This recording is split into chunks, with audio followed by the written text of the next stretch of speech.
Welcome to Chewing Glass, the podcast. I'm your host, Brett Wade. Hi, everyone. It's Brett from Chewing Glass, the podcast. It is my pleasure to introduce today's guest to you. This is my friend, Shri Ananda. I won't read out his bio. I don't think that would be very organic. So I'm going to just post his bio. It's very impressive. It's going to be on my website at brettjwade.com. So check his bio out. You're going to love this interview. It's a really soulful, heartfelt, honest interview with a fellow glass chewer. And I won't say a lot more because I don't want to give too much away, but I hope you enjoy this, and I look forward to hearing some of your comments about my good friend, Shri Ananda. Let's get started. 3, 2, 1, take it away.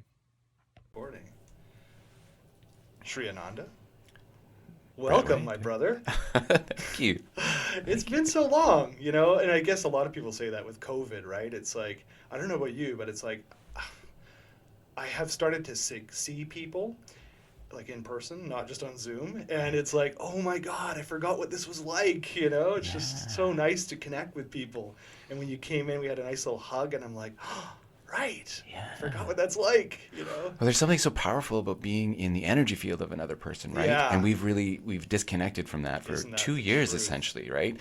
Even in small windows where it might have been okay to hug somebody, you didn't know where people were at. Even this morning, you said, "I don't know where you're at." You gotta check in. Yeah. I love that connection, a physical connection of God. People that we love and old friendships. Yeah. So how wonderful that we're entering back into a period where we can. I know. Do that. And it's just kind of that phase right now where you have to respect everyone's pace with the whole thing. As some people are roaring ahead. I was just on a trip to Victoria, and I was on BC ferries.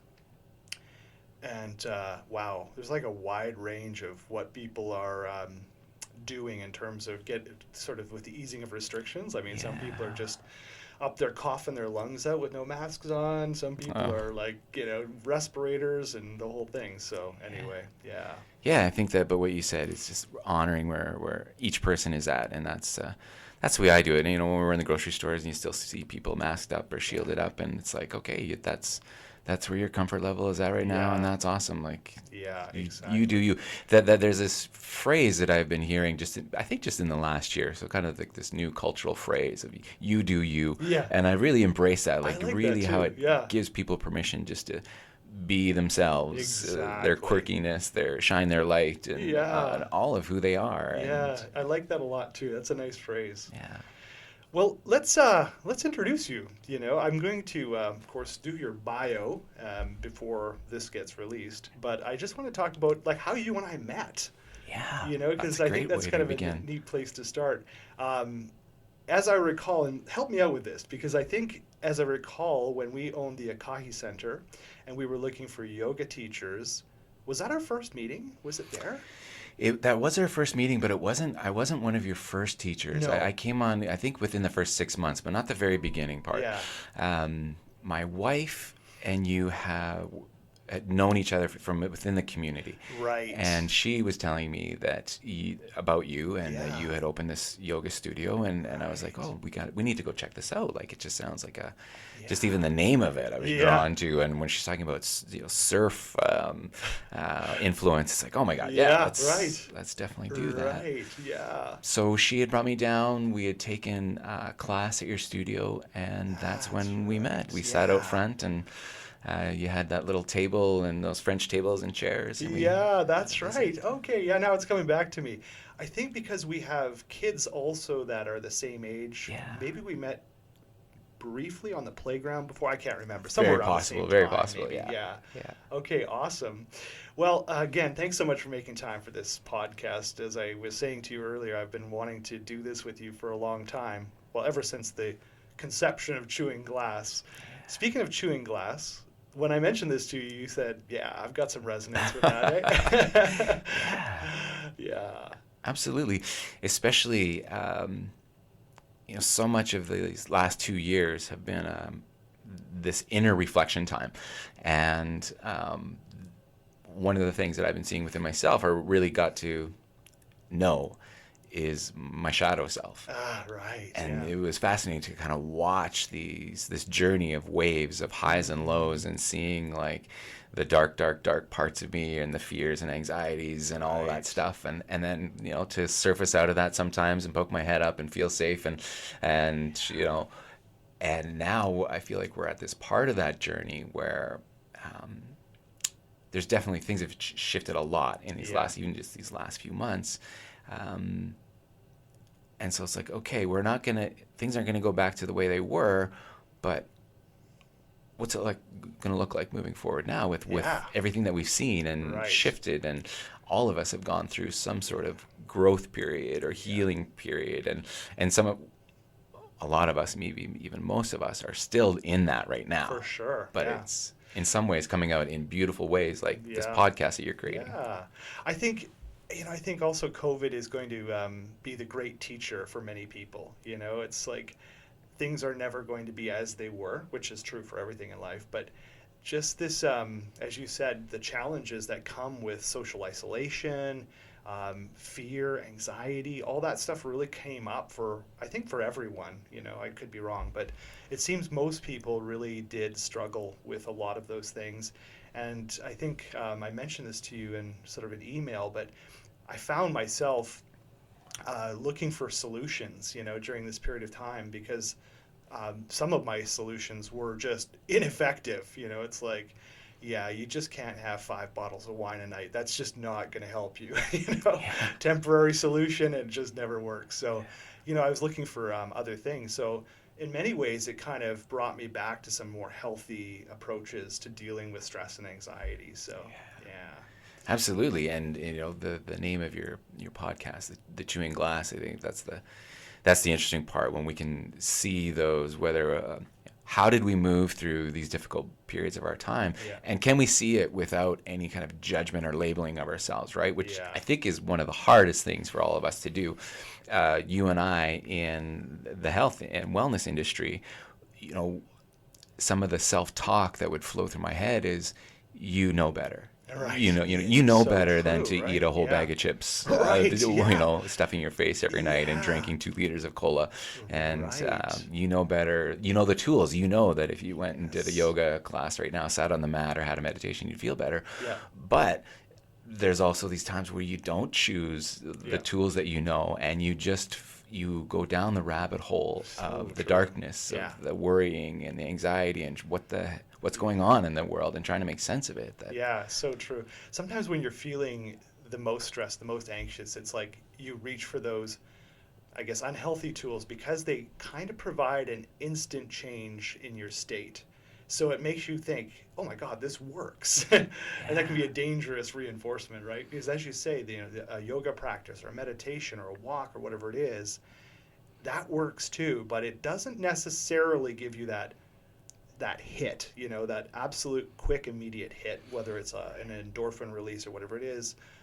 It takes a little longer, right? The benefits are far outweigh it, but it's just like, it's not right immediate. And I think that's the challenge for a lot of people in kind of choosing a healthy lifestyle. It's like, you kind of have to sell it to people, and then they have to also stick with it long enough to really kind of reap those benefits. Right, absolutely. Before I get too far into things like COVID and health and all of that, can we just tell people, or can you tell people a little bit about your name, what it means? Yeah, absolutely. Shri Ananda wasn't the name that I was given at birth. I was adopted at birth and given a name by my adopted family. And I had that name throughout right up until, I think, 2016 was when I changed it. And what happened was I had a childhood full of abuse. Grew up with parents with addictions, and I weren't ready to be parents. Right. In and out of the foster care system, and had my own kind of journeys of repeating the cycles of abuse and addictions in my own life. But fortunately came out of that, found resilience, and decided that I myself wanted to make an impact in the world and try to help people who were moving through similar stories. Right. So that drew me into social services and becoming a youth and family counselor, and doing that, front lines, working with kids one-on-one and helping them move through their stories and heal their stories. Fast forward a little bit, that eventually led me to speaking professionally on stages where I would go into high schools and kind of conferences and events of people that worked with youth, so foster parents, social workers, teachers, that sort of thing. And I would tell my story of resilience on stage, and I even wrote a book called The Road to Resiliency. And so that was under the name Troy Payne, which was the adopted name that I was given. Fast forward a little bit more, going into 2016, I started making a film, as you know about. I'm sure we'll talk about a little bit more as the podcast unfolds. And as I'm making this film, there's someone who I really admire, one of my own teachers that I connected with. And she brought up this interesting point one night. She said to me, I really think you need to change your name. There's something about the vibration that's, I don't know if you could say, she kind of described it to me as it's almost like you're stuck there. And when she first said it, it didn't resonate with me. I thought, well, I've kind of accepted my name and I've healed my past and I'm okay with it. I'm okay with it. But then it was one of those things where I kept thinking about it over and over and over. And what was interesting is, now I have to go backwards to 2009. I had gone on a yoga retreat in Costa Rica, Nosara, Costa Rica. It was with Jai Uttal and his wife Nubia. And one night, a bunch of us musicians were kind of jamming at the end of the night, and it's so beautiful. We're right in the jungle in this little kind of outdoor yoga studio, if you will. And Jai, or one of the people that were at the retreat, started calling me Shri Ananda, like, go Shri Ananda, go Shri Ananda. And I didn't know what it meant at the time. I didn't know what Shri Ananda meant. And for the rest of the retreat, everyone was calling me Shri Ananda. So it's a Sanskrit name, and what it means is when those two words are together, it's beautiful bliss. Ananda is bliss, and when Shri's with it, it's beautiful bliss. That's really great. And so back to 2016, making this film, and just contemplating, do I change my name? Do I do that? This Shri Ananda kept coming up, and I was like, yeah, I want to step into that. I want to step into beautiful bliss. And as you know, the theme of my movie was really about stepping into beautiful bliss and finding yourself. And, I don't have this idea that changing my name was necessarily going to change my life completely. But at the same time, I do believe that there's a vibration in sounds and with names. I totally agree. And the vibration of Shri Ananda was vibrating at a much higher frequency than what Troy Payne ever did for me. Sure, so, I really appreciate you sharing that because obviously I met you when you had your given name. And then, I got to know you, of course, with your chosen name. Is that? Yeah. Yeah, okay. So it's just really neat. Like, I have never talked to anybody about how they changed their name, that story of it. So that's really great for me to know. Like, I kind of knew it a little bit, but to hear this full kind of account of how it happened too in Costa Rica like that, where this your teacher was just sort of saying this to you. I thought that's really cool. Yeah. And it's a quite common tradition, especially in the yoga community, when you would if you would go and you would study with a guru, they would gift you a name. And that's kind of how I look at it. It is a chosen name, but it was a name that was gifted to me by people who I really mentors, if you will. Right. So I like that a lot. Okay, cool. Thanks for sharing that. I want to go back, if it's okay, and sort of try to do this a little bit linear, back to, really the content of your book, Road to Resiliency. I read that a few years ago, and I remember thinking, wow, this is a beautiful story, and I can see how important it was to really share that story, not just for you, but the amount of people I'm sure that book has really helped and changed. And then, of course, the things that have led off from that, like your band and some of your public speaking and things like that. But I thought if we could go back to the beginning, and we don't have to, of course, do everything, but maybe some highlights. Like, where were you born, first of all? I was born in Edmonton, Alberta. Oh, okay. Yeah, I was given up for adoption as soon as I was born, and I was in an orphanage for the first 11 months of my life, and then adopted by a young married couple that lived in Medicine Hat, Alberta, so a much smaller community about 5 hours away from Edmonton. Right, okay. And how long were you with your adopted family for?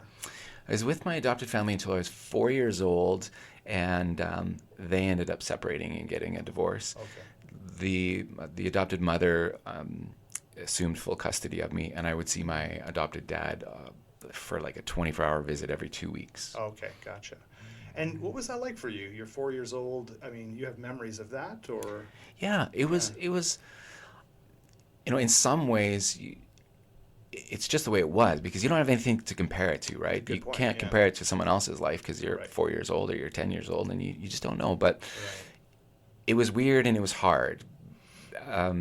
I didn't have a lot of the experiences of not all children, but most children will have a bonding with a mother, of being cuddled and books read to and being held and kissed. Because even these people that adopted me,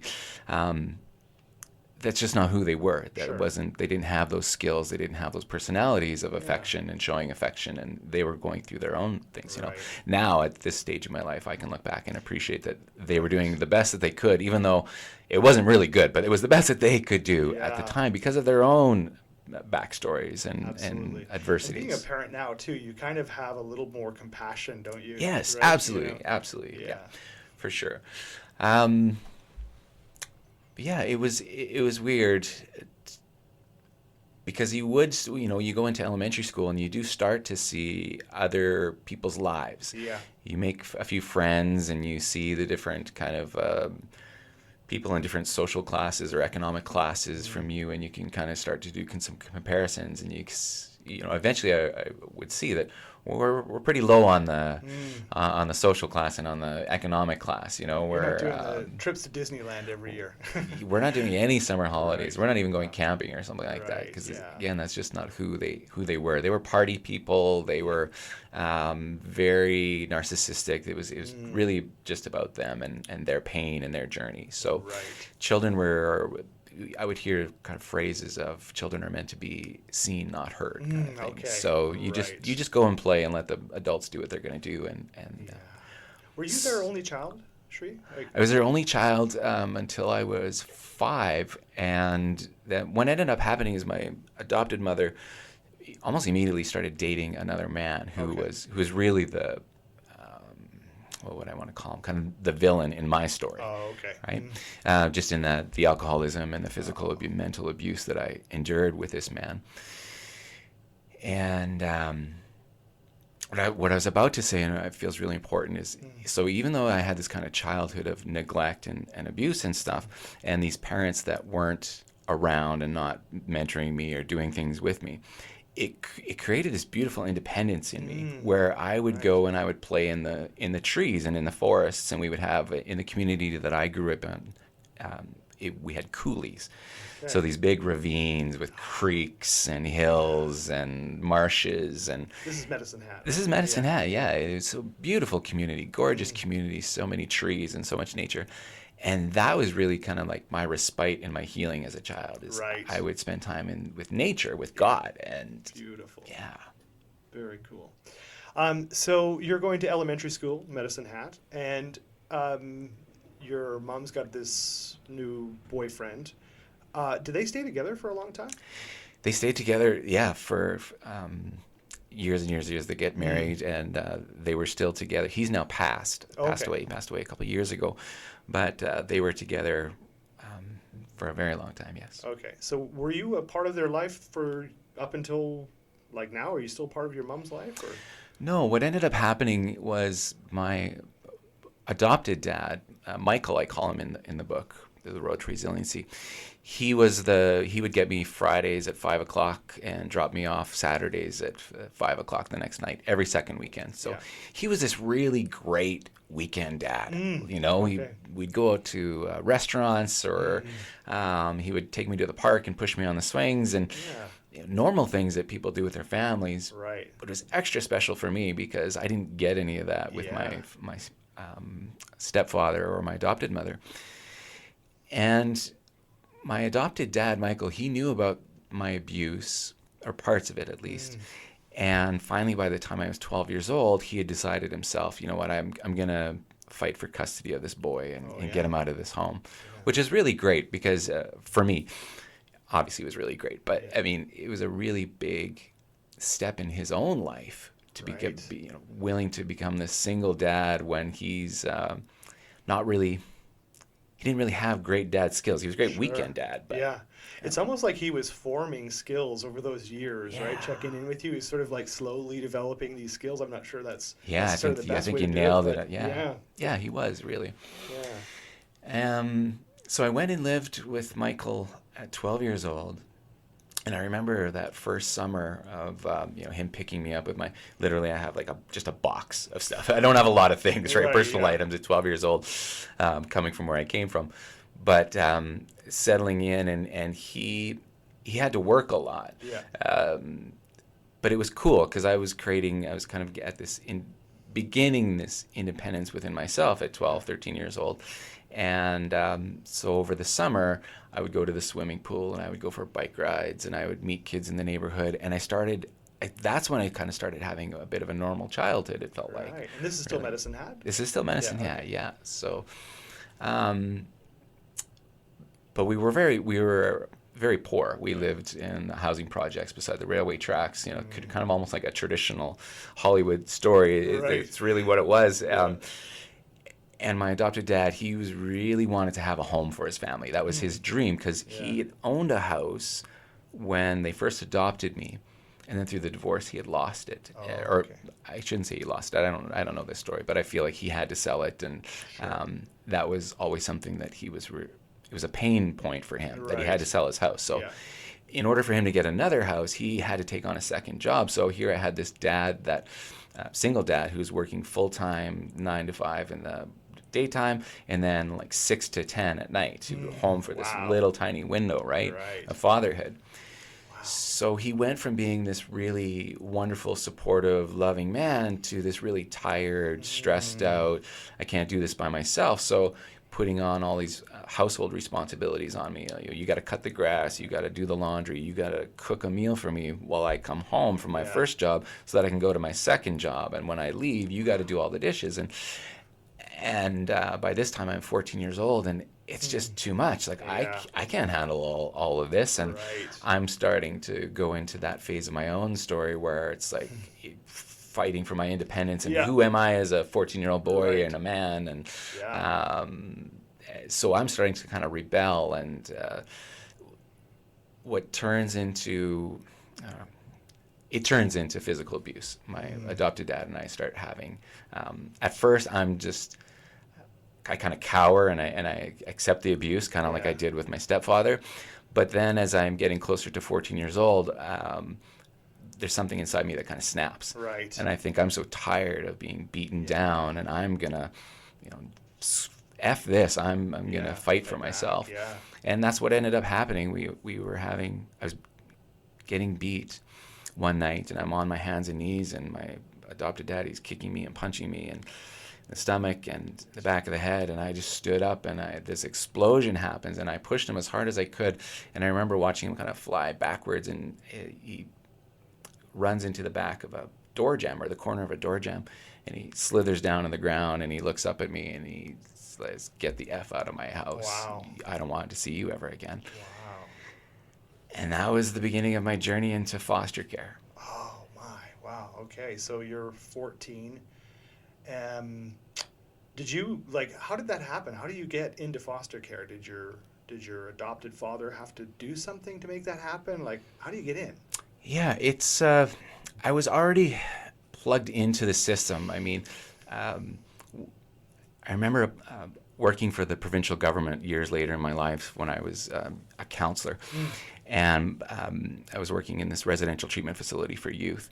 And the man who hired me, who was higher up in the government, they would pull these criminal record checks on you to make sure, that you're okay to work with kids. And they also pull your child welfare file, which is kind of your history of you being within the system. And he pulled me into his office and he sat me down. He said, I pulled your child welfare file, and he put it in front of me. And no word of a lie, Brett, it was a folder that was almost an inch thick. Of reports of when the police would come out to investigate child abuse, or social services would come to investigate child abuse. And I just went ghost white, and I thought, oh, I'm not going to get this job. Like, there was this shame in this file that's in front of me. But the man who hired me for the position was a really beautiful man, and he wanted to know, what have you done with this story? Like, have you, are you ready to essentially help other people through their stories, right? Because this is a residential treatment facility. These are kids who've been in the system their whole lives. Right. Are you ready for this? And he knew that I was. So that was sorry to fast forward like that, but that's how you get into the system. So it was a combination of already being investigated numerous times. I think the police had maybe been the police had come the night that we had that last confrontation, and I was basically saying, I'm never going in this house again, and he's saying, I don't want him in this house ever again. So then they put you in temporary foster care for a night or two until they find you a home that you can stay in for a few months, kind of thing.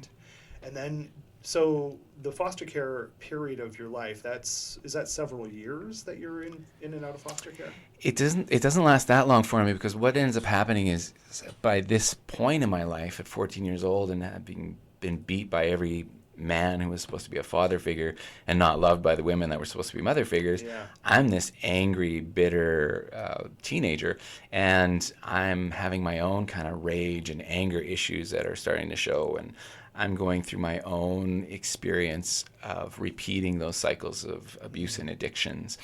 And what ends up happening is most of these foster homes are not ready for a kid like me. They're like, no, you know what, you got to find them another home, because this just isn't working out for us. So I went in and out of, I think it was 3 or 4 homes in total.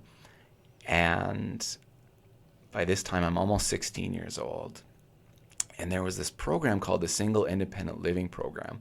And what it was the government would essentially pay for a student's housing, their food, a clothing allowance, a food allowance. And they would set them up in like little apartments or basement suites kind of thing. And you'd go through some training program with a counselor and learn how to kind of take care of yourself, budget, and cook. And it was a really great program. Sorry, how old did you say you were? 16. Okay, 16. So I'm now renting a basement suite of this lovely couple that lived upstairs, and they had a family and a son that was the same age as me. And it was, in some ways, it was really great. Again, it kind of just kept reinforcing this story of independence and learning to take care of myself. But at the same time, it's also creating a story of feeling isolated and rejected. Right. And, those were my first real dark experiences of depression and suicidal ideations. And at one time, even tried to hang myself with an extension cord, because I was just so tired of that journey, tired of that pain as a child. So wow. So how long were you in the in this basement suite? And you're 16. How long were you in there for? Right up until I was 18. Oh, so you were there a couple of years. Yeah, a couple of years. Okay. It worked out good for me, and it didn't in ways of, I didn't really have any supervision. So even though you did have these kind of caseworkers that would check in on you from time to time, on a day-to-day basis, you are independent. So I'm drinking a lot, and I'm skipping school, and I'm getting into different types of drugs, and really going down this path of self-destruction. Sure. Completely and totally. And then even starting to get into youth crime, juvenile crime, if you will. And like everything else in my story, things start small and snowball into bigger and bigger things, whether we're talking about the physical abuse or alcohol and addiction journey and crime, where I would go from just breaking into cars at night and really just like walking along and checking car doors, and if they were open, I'd go in and root through and steal their stuff, right? But within a few years, my friends and I had robbed a gas station, and here I am at this.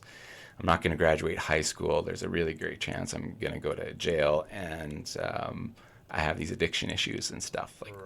Where does young man like that, where does he end up? Generally, that doesn't lead to great outcomes, right? Right. Yeah. Wow. Okay. So what eventually happens with high school then? So you're in high school. This is still Medicine Hat. Yeah. How does it end for you? The high school part. How does that end for you? Yeah, it's interesting. I had this really great high school counselor, Mr. McFarland. I'll never forget him. He was such a kind man, and he had this soft spot in his heart for me. And so there were times where I'd be at school and I wouldn't feel like going to class, and I could go hang out in his office and talk to him for a few minutes. And I remember him helping me get a part-time job when I was about 16 by reaching out to a local business owner that he knew. And there was a point where he brought me into his office and he said, "Look, Troy, you have missed," I can't remember the number of days of school, but it was high. It was in the 20s or something, and we're still at the beginning of the semester kind of thing. And I'm failing all my classes too. I'm not doing homework or completing assignments. And he said, "If you miss one more day of school this year, just one more day, we got to kick you out. Yeah. And you're not going to graduate high school." And I don't know why exactly that statement was so powerful for me. Yeah. But there was something inside me that clicked and was like, oh my God, I don't want to be like the people who raised me. Right. I don't want to repeat these cycles of abuse and addiction.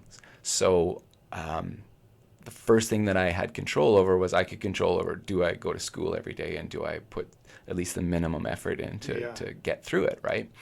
And, there's not a Hollywood storyline here where I graduate with A's, but there is the story where I graduate and just get by and get through, get the high school diploma and move on with my life. And that's what happened. I never missed another day of school the rest of that school term and did what I had to do. Wow. That really is another thing that almost seems like a watershed moment for you. You really built some skills there, right? It's like resiliency. You were just about to possibly go down the path that you were really headed on, and you changed direction. Exactly. And that was a theme that kind of came up, because right out of high school, I didn't know anybody who ever attended post-secondary. I wasn't raised around those kind of people, right? So I'm being raised around the working class community, people who are working in the oil patch and construction and tough, heavy jobs, watching these men draining their physical bodies into these kind of physical labor positions. And that's all I knew. So as soon as I graduated high school, that's exactly what I did. I went into the oil patch and I worked on the pipeline, and I got into construction and got into painting houses and industrial painting and commercial painting. And then I remember there being a small window where I didn't have work. So I went and worked at a slaughterhouse for a month. Oh, wow. And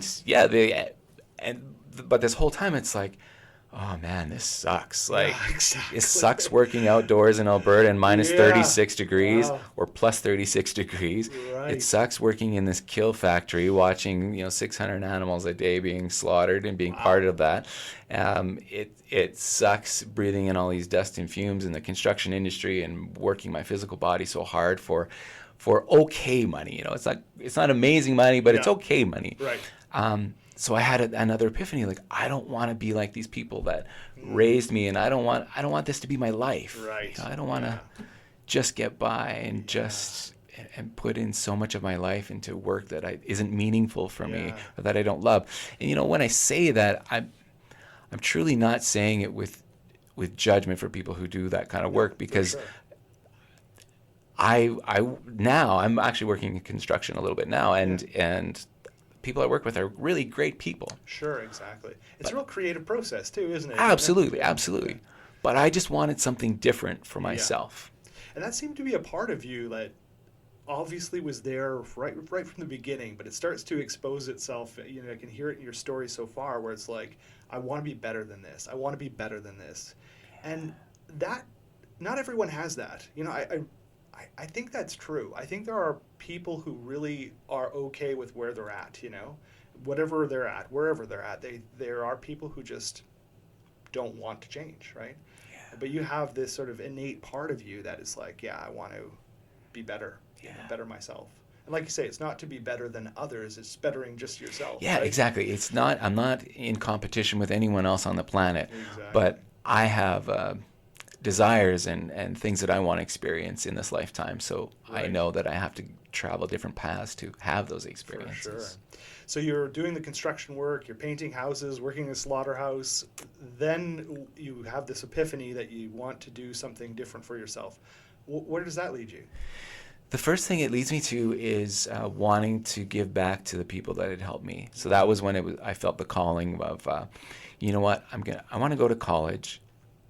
I want to study something that's going to put me in a position where I can work with youth and families who are having similar stories to what mine was. Right.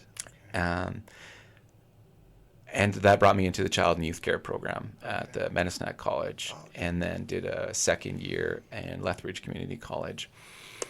And that brought me into some really amazing work, working in high schools as a counselor, working in alternative high schools. And so at this time, we're talking like 1998, 99, there was kind of a new progressive movement away from traditional schooling, where kids who weren't functioning well or couldn't adapt well in mainstream school could go to these alternative high schools and study at their own pace and choose the modules and work that they wanted to do themselves.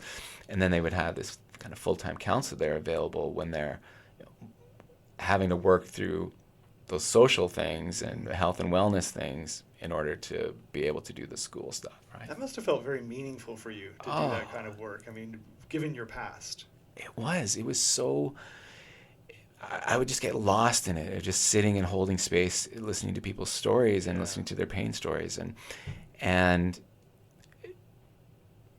in those moments where you do feel like you've helped someone process something or see something that they can begin working on or healing within themselves, that it is really, it's a different kind of high. Yeah. Right. Yeah. And you start getting that sensation of this is meaningful work. This is part of my purpose. This is something that I can do. Yeah. It must feel like all those decisions that you made, where you said, I want to better myself, and leaving those other jobs that you had, and you get into this line of work, and again, it feels meaningful. That must just reinforce some things also inside of you, where it's like, yeah, I feel something, I make a decision, and it's working. It's like you're really building on the development of yourself, right? Yeah. Not having the language for that at the time, but that's exactly what I was doing. Wow. So you're in Medicine Hat doing this work at the high schools, the alternative high schools. How long do you do that for? I think I do it for about 4 or 5 years. And I have a couple different experiences. I work with foster children. I work at the alternative high schools. I work for group homes. And I probably had a chance to work with, I would say a couple hundred youth in that time. There was something inside me that wanted to see if I could work with more or connect with more on a bigger scale. And what ended up happening was I was working for a not-for-profit organization in Medicine Hat. It was a Community Futures, and they were offering a youth summer camp. They had hired me to come in and be the camp coordinator. Okay. So in order to create awareness for this program, I would go into the high schools and I would do these kind of presentations about, this is the cool stuff that we have available for youth your age, and you can win this free week spot to camp by competing in this essay competition kind of thing. And I really dug this, like going in, speaking in front of 30 kids at a time. Like that's pretty cool. That's pretty cool. And this feels good. And there's this natural kind of ease and flow. And I have this natural comfort of being in front of an audience, even though these are small audiences at the time. And the boss that I had at the time, a beautiful man named Les Erickson, he saw this in me. He saw that I was good at speaking in public. And he said, I think you should join Toastmasters. I think you should really learn the art of storytelling. And so he encouraged me to do that. And what a beautiful group for people who have never spoken in public before, or who want to build those skills up and step out of their shells. I joined that for a few years as well at the college, and I agree with you. It's a really great experience. you do learn a lot. Yeah, you do. You really learn the art and the craft of storytelling, which is what I appreciate, in a safe environment where, you can stumble through Yes. and just get support, and your peers reflect back to you, this is what you did really great, this is what you could work on. And so it was We counted 15 ums. yeah. Right. And so now we Yeah. try to be more mindful of those things. Exactly. A woman at one of the high schools that I was speaking at had come up to me. I think she was a counselor at a high school. She had saw me present in one of these classroom sessions, and she said, "We have this youth conference coming up. Would you be interested in being the keynote speaker?" I didn't even really know what a keynote speaker was, but as I found out, so it's going to be the person who comes in, like when we would have assemblies in high school, the person on the stage is going to tell us a story of not to drink and drive or whatever it might be. Right. And I only thought about it for a few moments. I thought, oh, this sounds really exciting. I don't know exactly what I'll speak about yet, but yeah, for sure.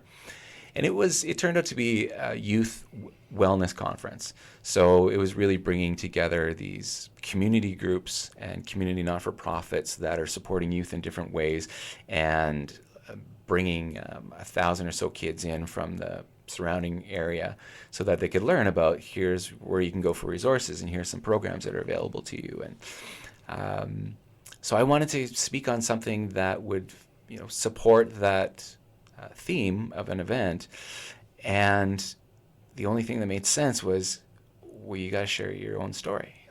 I'd never really shared it in any way, like maybe parts of it during my counseling journey, but not in its entirety, and not in a way where I could inspire anyone with it. Yeah, gotcha. And now this conference, if I recall, your book came out in 2011? Right? Good memory, man. Yeah. So what year is this that you're doing this keynote speaking? It's probably around 2009, 2008, 2009. It's the beginning of this journey. Makes sense. Okay. Start to put it together now. Yeah. Got it. Okay. Yeah. Cool. So the conference goes well? The conference goes well. I put together my very first keynote. I have PowerPoint slides, and the PowerPoint slides end up being just photos. So I created this almost like 60-minute monologue of my life, and I go through the different chapters of adoption and abuse and foster care and so on and so forth. And I add music to it too, because my love of music, and that'll come out as we move along. But so I would find songs, mostly punk songs, rock songs, that I knew the kids would know, and kind of create this game with them. So as I click the slide and this new image comes up of this really mean looking stepdad, this song of what was the one that I used? It was like a Linkin Park song or something, right?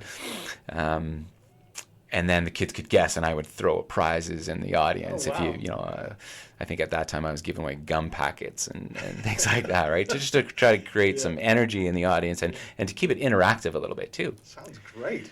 Yeah, and I had this idea of, I'm going to tell this in third person, so I'm with a name change. So this isn't, I'm presenting myself as this youth counselor that's been doing all this work with youth and families, and here's the story of one boy in particular. Let me tell you this story about Kyle, and I tell Kyle's story.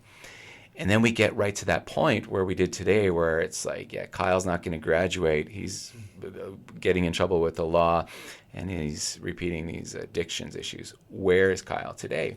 And I let the kids guess. So, and then I get 12 or 15 responses.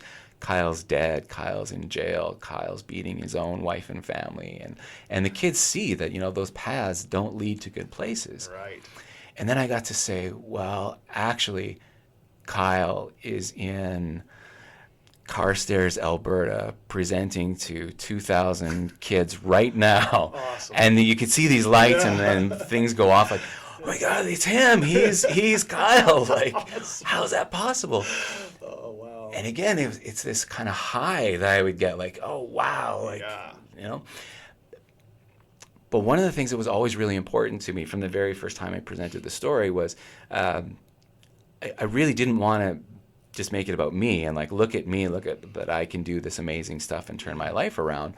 But could be your story. This is what you could do. So only the first half of the presentation, actually, and the book, as you know, was my story of childhood abuse and adversity. The second half of the book and the presentation was, well, here's what I did to create resilience within myself. Here's what we need to do if we want to break these cycles of abuse and addictions. And I know that all of you guys do. If you want to be able to create meaningful and loving relationships in your life, and I know that on some level all of you do, all of us do, here's some tools and resources that will start to create that for you. In many ways, you're really ahead of your time. Like now, resiliency is the big buzzword, right? No doubt, we're back in 2010. You were really ahead of your time. Well, and there was so much synchronicity in it. Sorry to interject, but this just brings up this story I want to share with you. I share this on the stage for a couple of years, until about 2010, and I realized that other people who are doing this professionally are writing books and they're publishing books. So I wanted to create this, to write my story in a book format. But I also wanted to be able to add some real concrete research and stuff to it. So it's not just this, again, look at what I can do, but here's what was actually going on in all of these things. So I had found some really amazing resilience research that was done in, I believe it was 2006, by a psychologist in Australia named Dr. Edith Grottenberg. And it really turned on so many lights and ahas within myself as I'm reading her research and being able to see that, oh, that's what was going on when I was having these interactions with support systems, uncles and aunties that were loving me, and grandmother that was holding space for me, helping me get through that. Oh, that's how I built resilience and well-being within myself. And so as I told the second half of my story, I was able to bring this research in constantly, and this is what children really legitimately need in order to be resilient. And there was a reason I was bringing that up. And it slips me in this moment. It's all good. That's all good. I appreciate you sharing that story about, the research side of it too. But again, it's it really strikes me just how ahead of the curve you were on that subject. Thank you. That's where it was. So I decided to go write this book in 2010, and I wanted to send a copy of my book to the Dr. Edith Grottenberg to get her blessing on it, essentially. Yeah. Her blessing, and did I interpret your research correctly? Because I referenced her throughout the book. Yeah. I had done some research, found out how to contact her, and sent an email. Can I do this? Yeah. I get an email from a colleague of hers saying, oh, Edith died. She died during the time I was writing the book. Wow. Huh. But here's her family, here's her husband's contact information if you want to reach out to him. Yeah. And so I do. And they have grown children. He reads this book. He shares it with his family. And they are so touched, oh my goodness, you've taken this woman's research, and in some ways it's this way for it to live on, or for it to be shared outside of where it was done in Australia, kind of thing, right? So actually, I had decided when I published a book that $1 from every book was going to go to support a foundation that they had started up. Oh, wow. And they had put me in touch with Dr. Edith Grottenberg's colleague, Dr. Judith Pafazzi, who ended up writing the foreword for the book, because she was so honored. Wow, that's great. Yeah. I'll make sure we do this at the end, but just in case I forget, this book, if people want to buy it, is on Amazon? It's still, you can get it on Amazon, and you can order it directly from my website, so we'll have that link perfect. As well. Yeah, absolutely. Yeah. Road to Resiliency. Okay, great. So this is 2011, you get the book out. I assume you're doing more public speaking on this now. That first one you did was just, it kind of sounds like it lit you up, and now the book's coming together. I assume now this is sort of I'll let you tell it, but I'm guessing this is the direction you're going now, sort of public speaking and on this subject, right? Absolutely. Yeah, as soon as the book's out, doors really start to open up, because now I have something that I can get out there and I can send people in advance. And I end up getting to present at some really big keynote conferences for social service agencies, such as Family and Community Support Services in Alberta, where there's an office in every community in Alberta. Okay. So they all end up bringing me to their communities, one by one. For a couple of years there, I literally just traveled throughout communities in Saskatchewan, Alberta, and British Columbia, and it kept me like going at a really great pace. Yeah. So you're really honing kids. your craft here too. I mean, that opportunity to keep practicing and practicing. Yeah. I remember Tony Robbins was asked once, "How did you get to be a great public speaker?" He goes, "Just do it 10,000 times." Yeah, you become pretty damn good. Exactly, yeah, for sure. Awesome. So you're going around BC and Alberta doing this, and does this sort of occupy the time period between like 2011 to 13? Like, how long are you doing this for? I'm doing it but right up until about 2000 and I want to say 16. I believe it's 2016.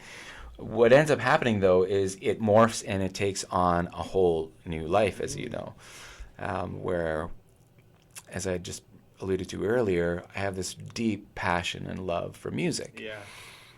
And I loved playing that game with the kids where I had about 12 to 15 songs in my presentation that they could guess.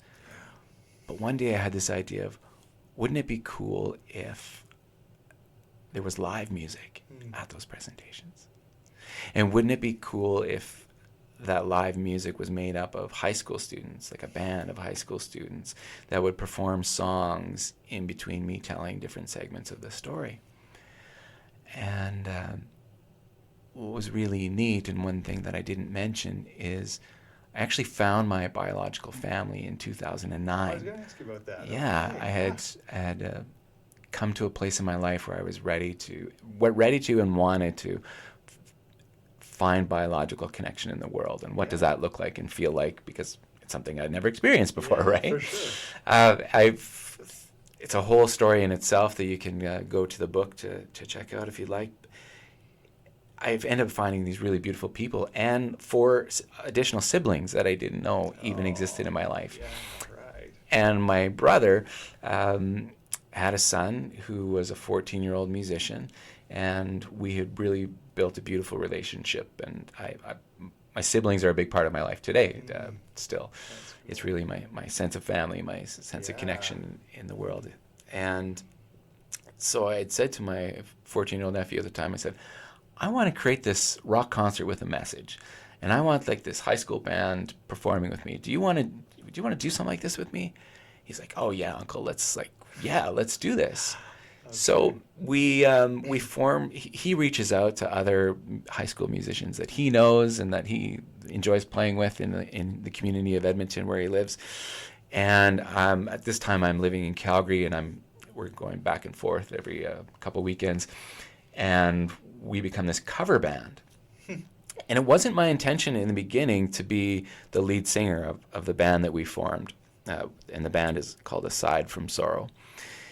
But I couldn't find the right vocalists. I had auditioned a few guys along the way, and it just I wasn't hearing the sound that I really wanted. So, but it was important to me that we kept rehearsing. So I would play rhythm guitar, and I would do vocals with 3 other musicians in the band, and then it just stuck. It was just like, well, you know what, this has flow. At first I was worried because like I'm in my 30s now, right? And here I am in my first high school band, with 15-year-olds. Is this a weird thing? Is this, Right. But it wasn't weird. Yeah. There was this natural flow, and because of the way I can interact and connect with students, it was just this really beautiful thing, right? I wasn't like best friends with these guys, but we had this really loving relationship where they saw what I was trying to create, and they were such talented musicians. They are, for sure.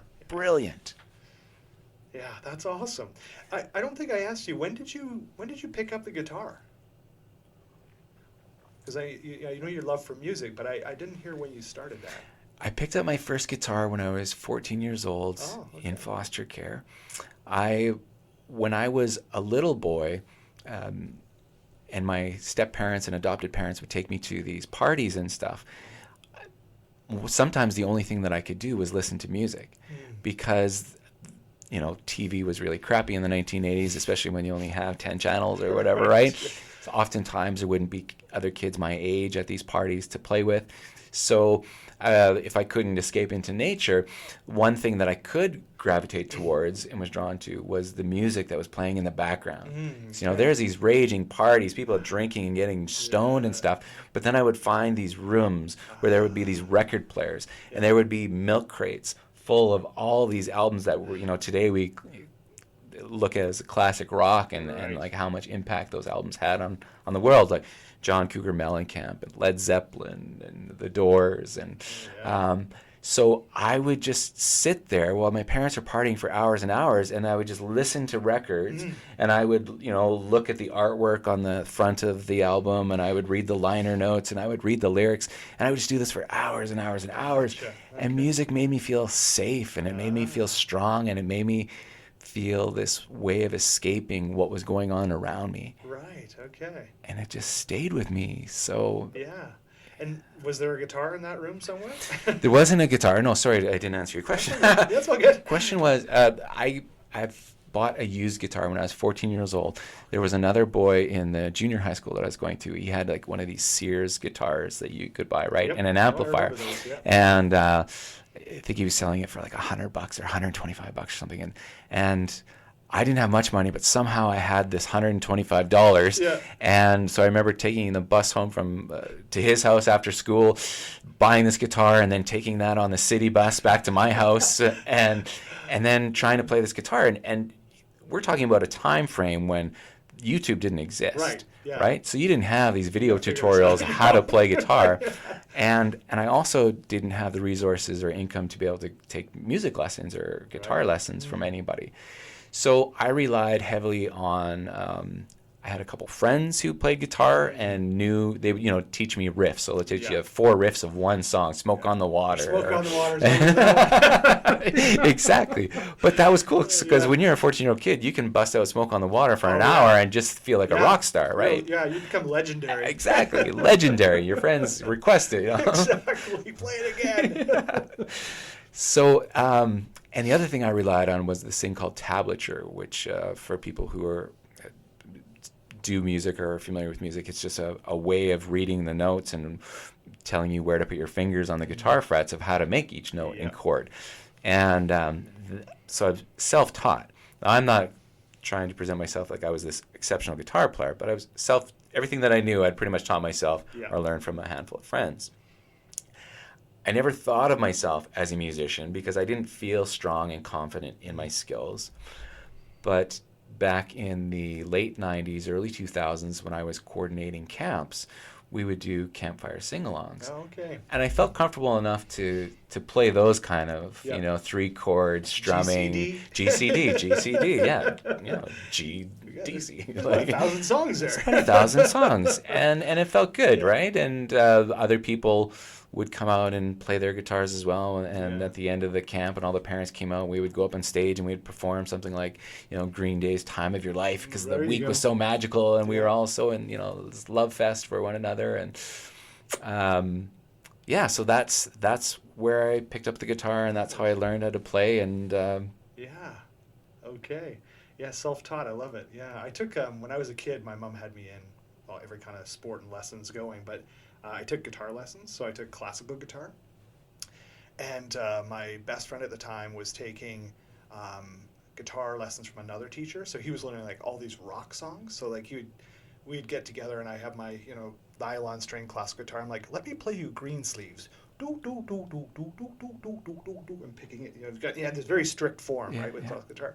He'd be like, yeah, I'm going to show you Ozzy Osbourne. I'm like, what? So I just detested guitar. Like, I'd have to practice, like, Little Brown Jug and all these old classic songs, and they were just meaningless to me. And I did that for about 4 years, and I would never practice. Hated the songs I was playing. My buddy was just, like, getting unbelievable in guitar.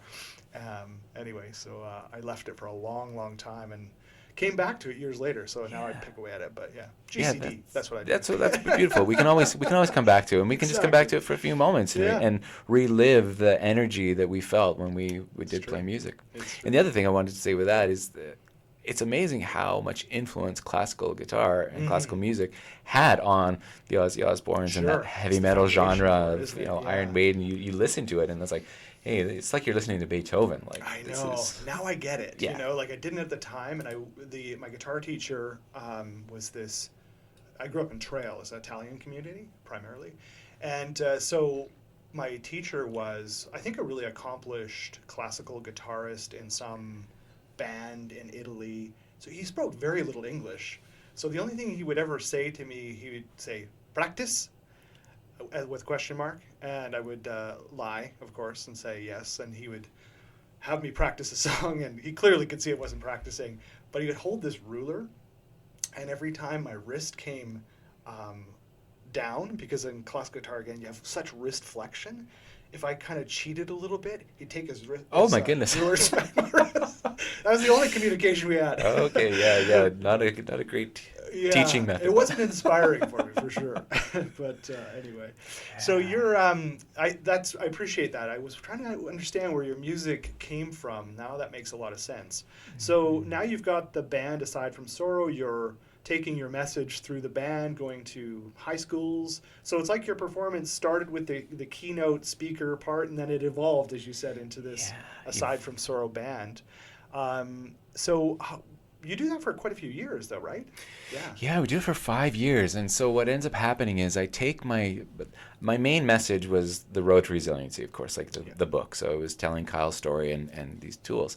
And then we become this cover band. So essentially the songs that I had used in the earlier versions of the stage presentation, we sing those songs, other people's songs, right? But because they have the energy of what I wanted to capture of this part of the story is about physical abuse. So here's this really heavy, hard song and angry, and here's your rage against the authority and the world, and then here's some songs when we get into the healing parts of the story, and so on and so forth.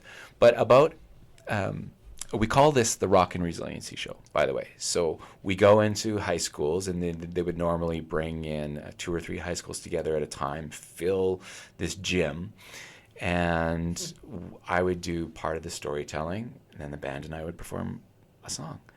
I would do part of the storytelling, the band and I would perform one of these songs. And most artists, their first show might be in a coffee house or a pub or a bar or something for 2 people or 6 people or 30 people. Our first show was for 6,000 high school students. No way! Yes, it was in Spruce Grove, Alberta, and they brought in outside schools, and the auditorium is just full. It's everywhere. Like, this is a rock concert. Wow! And we've got lights, and we've got big amplifiers, and this is a rock show. And did they set you up with that, or did you like say, for example, the lights and the amps? Did you have all that stuff by this time? No, we didn't have it. We had all our own musical equipment, but we didn't have lights or anything like that, of course. And I didn't know where this thing was going. I have this idea, hey, let's add some music to the show, but I don't know where this is going. That's kind of the beautiful part of any journey, right? You don't necessarily always know where it's going or how it's going to get there. But the school that they had brought in hired somebody to bring the lights and build a stage and make this like a really big event, which was great because we got to get some video footage of that event, and then I really started pitching it out into the world, and we ended up collaborating with a beautiful organization in Calgary.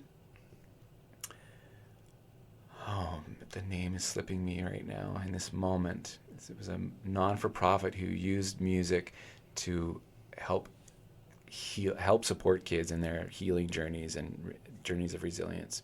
As soon as it comes to me, I'll mention the name. But they put together an application package and get some funding from TELUS to sponsor a whole series of shows across Alberta. Oh, wow. So we do like 15 shows. We just travel across. We're not in tour buses or anything, but we've got our amps and everything in our back seats and all this kind of stuff. And we just go from community to community and do this Rock and Resiliency show. Yeah. Halfway through, before those TELUS events, though, the guys in the band said to me, we actually don't want to be a cover band. We don't want to perform other people's songs. We think we can write our own music. Okay. And that wasn't my intention. I hadn't, Yeah. because I never didn't think of myself as a songwriter. I'd never written a song in my life. Yeah. I'm just the campfire guy. And, Right, yeah. but now I'm the front man for this rock band, and we're going to write our own Right. songs. Yeah. So, it's so beautiful when the universe supports you in these journeys and all the synchronicities start to align up. I had met this other youth speaker named Kelly Ferlardo, and she's a burn victim. At age 2, she was engulfed by a fire, and 80% of her body is permanently burned. And she goes into high schools and really talks about inner beauty and loving ourselves. And I met her through being a youth speaker, and we formed a friendship right away, and I was always so inspired by her and her message. And she was coming out with a new book that she had just written called Self-Esteem Doesn't Come in a Bottle. And she said, would you consider writing a song, kind of a theme song, so I can use to promote this new book?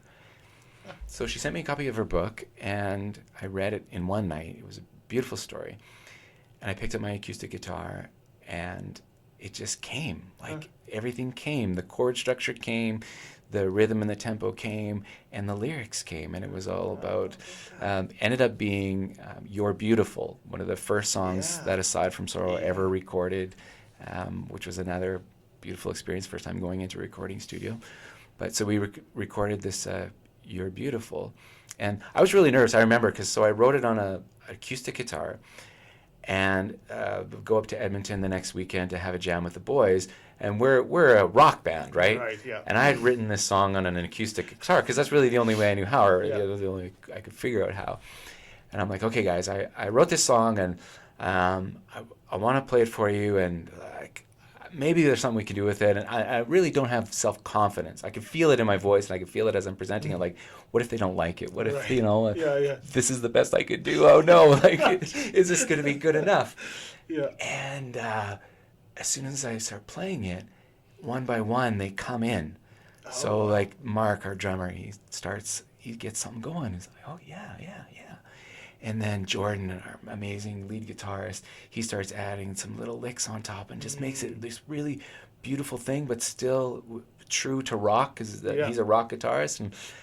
And it's like, wow, man. Within 20 minutes, we had figured out how the four of us were going to play this song together. And we'd done this rough recording of it, and I had met Kelly a few weeks later, presented it to her. I said, this is what we came up with. What do you think? And she's like, oh, this is amazing. Yes, can we record it and stuff? And then that was the beginning of the journey of finding a recording studio and going in for the first time. And what's that like now? Yeah, what was that like? I want to say in the top 3 moments of my life, but I think it's number 1. I think it's the number kidding. 1. Is that right? There's been nothing that fills my heart more than being around people who are so creative, who, when the four of us went into that recording studio together, especially when we went in to make our album, the first time it was intimidating. Yeah. The first time the guy who owned the studio, my memory is not very good. Wild Water Production. No, not Wild Water Productions. It'll come to me too. Sorry. That's all good. James in Edmonton. He said, "Do you guys want to record individually, one at a time, or do you want to play as a band?" Yeah. And we kind of all looked at each other, and none of us knew. What do you do? Right. We've only ever played together. Right. And that's all we're really comfortable with. So the first song, "The You're Beautiful," was recorded with 3 of us, the guitars, in one room and the drummer in another, and we all played at the same time. Okay. It took us You could see each other, I guess. We could see each other, but the risk of that is you're limited in your editing, because it's not like when you have one track of just guitar, one track of just drums, and you can move things around. It's if anybody makes a mistake, you got to kind of start over. This is kind of how music was originally recorded, right? Yeah, you just had to be good to get a good take. Or you just did lots of takes. Exactly, or you did lots of takes, of course. The second time we went in, though, and by this time we're ready to record a full album that we had worked on, it just filled my heart so much to be in the energy of these guys, and we all kind of float in on the same frequency, on the same vibration. So even though we had kind of figured out the structure of most of these songs before going into the studio, when you're in the studio, that's when a lot of the creativity really shines and rises I would have up. never thought about that. Oh, Because I mean, I've seen documentaries of, you know, like Led Zeppelin recording an album or something like that. It just looks like like a lot of drudgery, you know, like it looks painful and difficult and time consuming, and there's lots of arguing and fighting, you know. But it wasn't like that for you at all. well, and I think I can see how it could be that way if you were to go in, if all of the people going in or a few of the people going in went in with ego and expectation, and it's got to look this way, and this is my vision. But none of us had that because we were so new to it, because it was so exciting, and we knew we were like, we're creating something together. Like, we're going to put this out into the world. We didn't have attachment to it. Yeah, right. And so we all gave each other permission to, what do you want to do with this? What do you think we should do with this part of the song right now? And, you know, we would do multiple takes. The lead guitarist would sometimes write 4 or 5 different solos for one song, and then we would all listen back in the room together and love listening to each track and then saying, no, I think it was that one. I think that was the one. And the other guys get excited. You can see their eyes like, yeah, that's the one, man. You got to play it like that. So magical. And I can see, because you're all kind of coming at it from this freshness, right? I mean, it's not like, you know, again, when I think of watching those documentaries, all those guys had come from other bands, and they had, you know, done this before, and then they come to assemble, whether it's Led Zeppelin or the Beatles.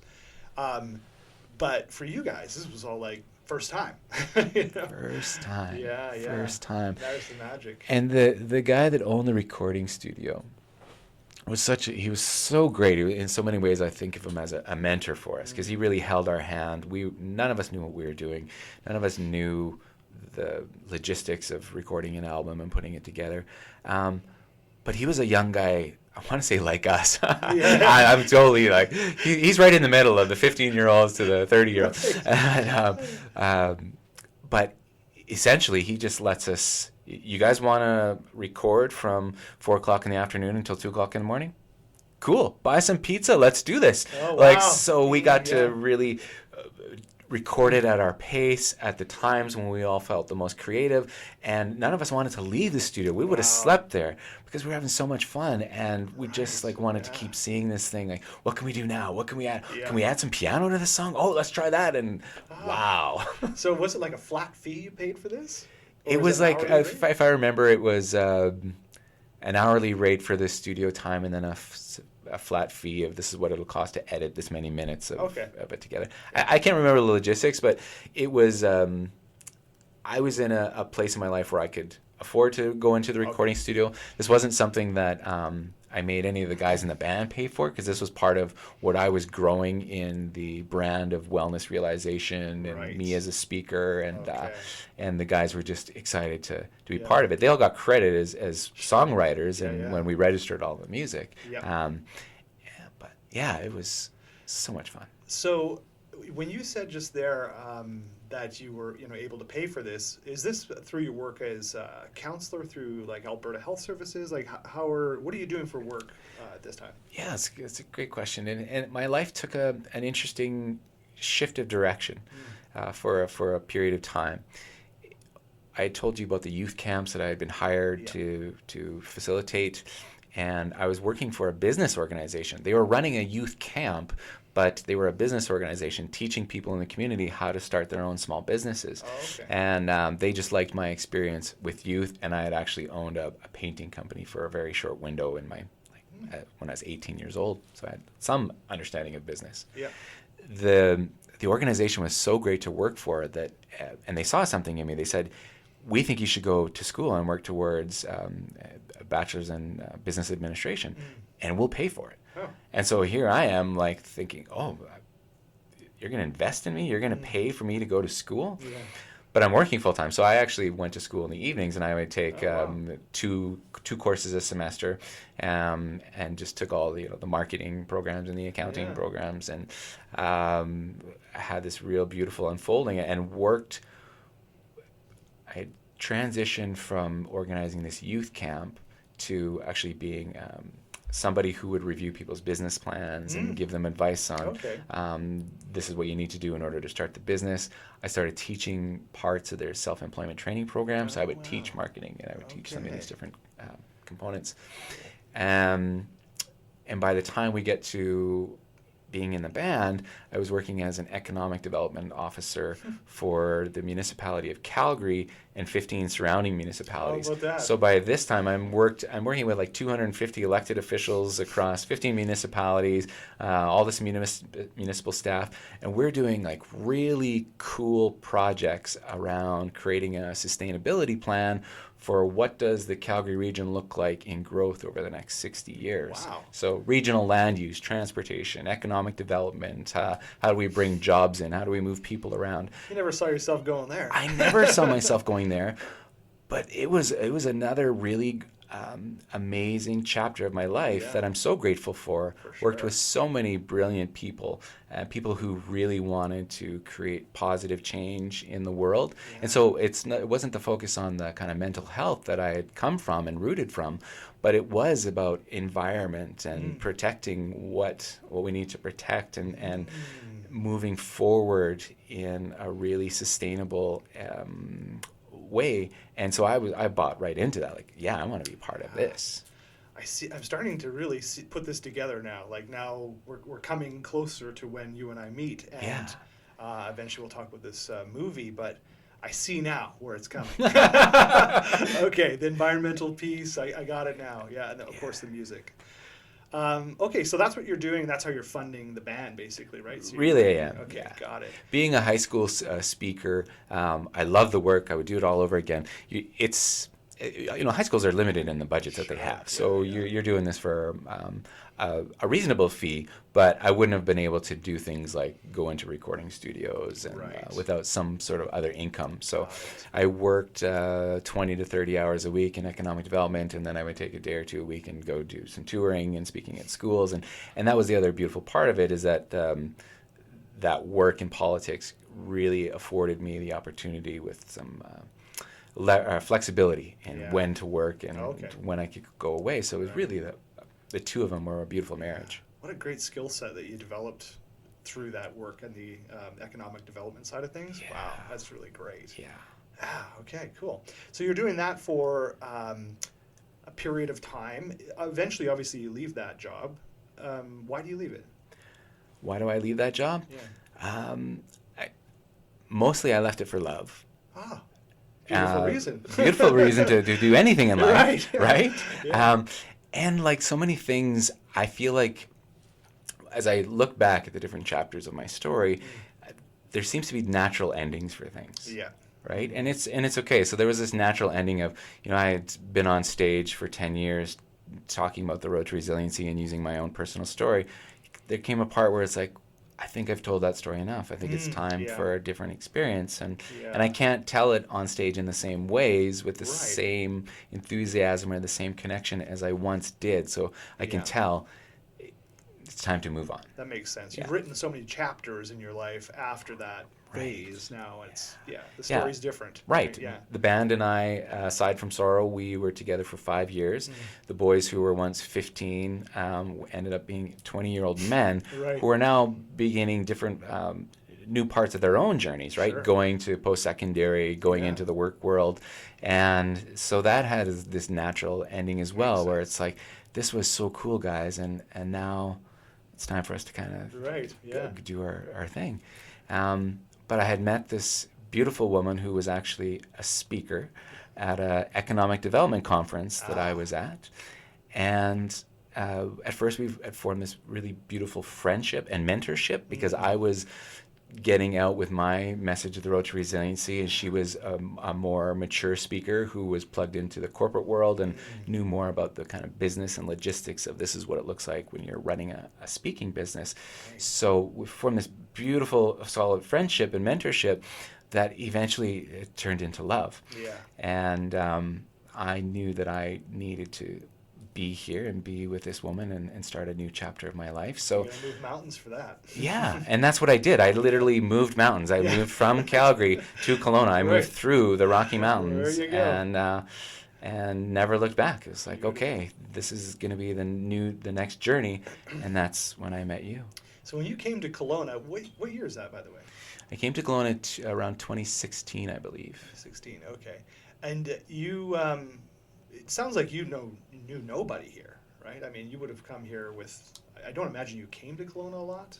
No, I had one friend who lived in Kelowna when I was 14, who I had visited for a summer, which was really cool. It was my first experience of Kelowna.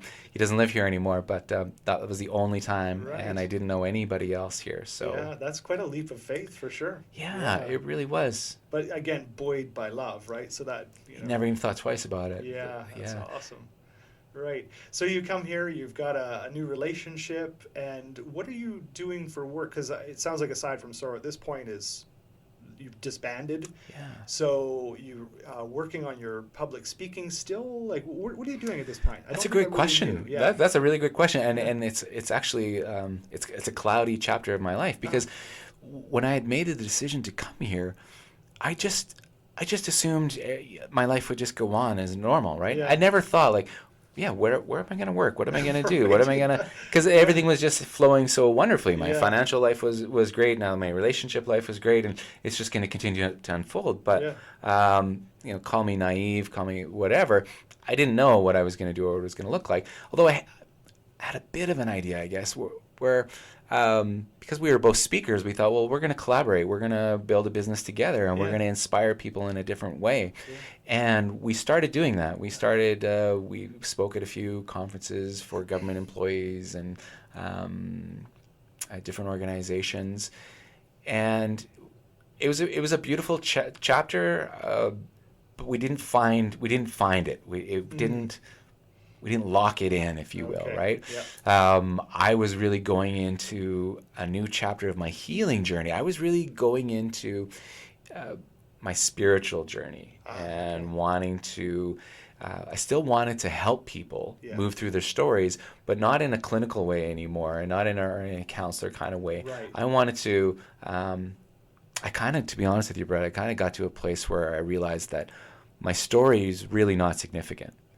That every single one of us has these stories that I just shared with you, right? We have these childhoods of pain stories.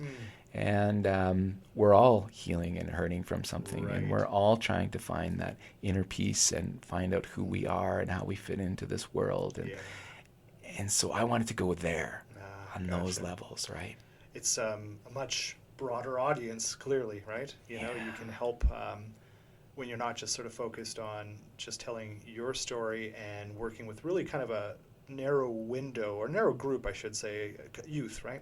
But now, as you say, you open it up and everyone's there. Yeah, absolutely. Okay. Absolutely. So this starts as just a kind of a kernel of an idea that you want to make this shift. When do you find yoga? Yeah, it's, that I like that you just used the word kernel of an idea.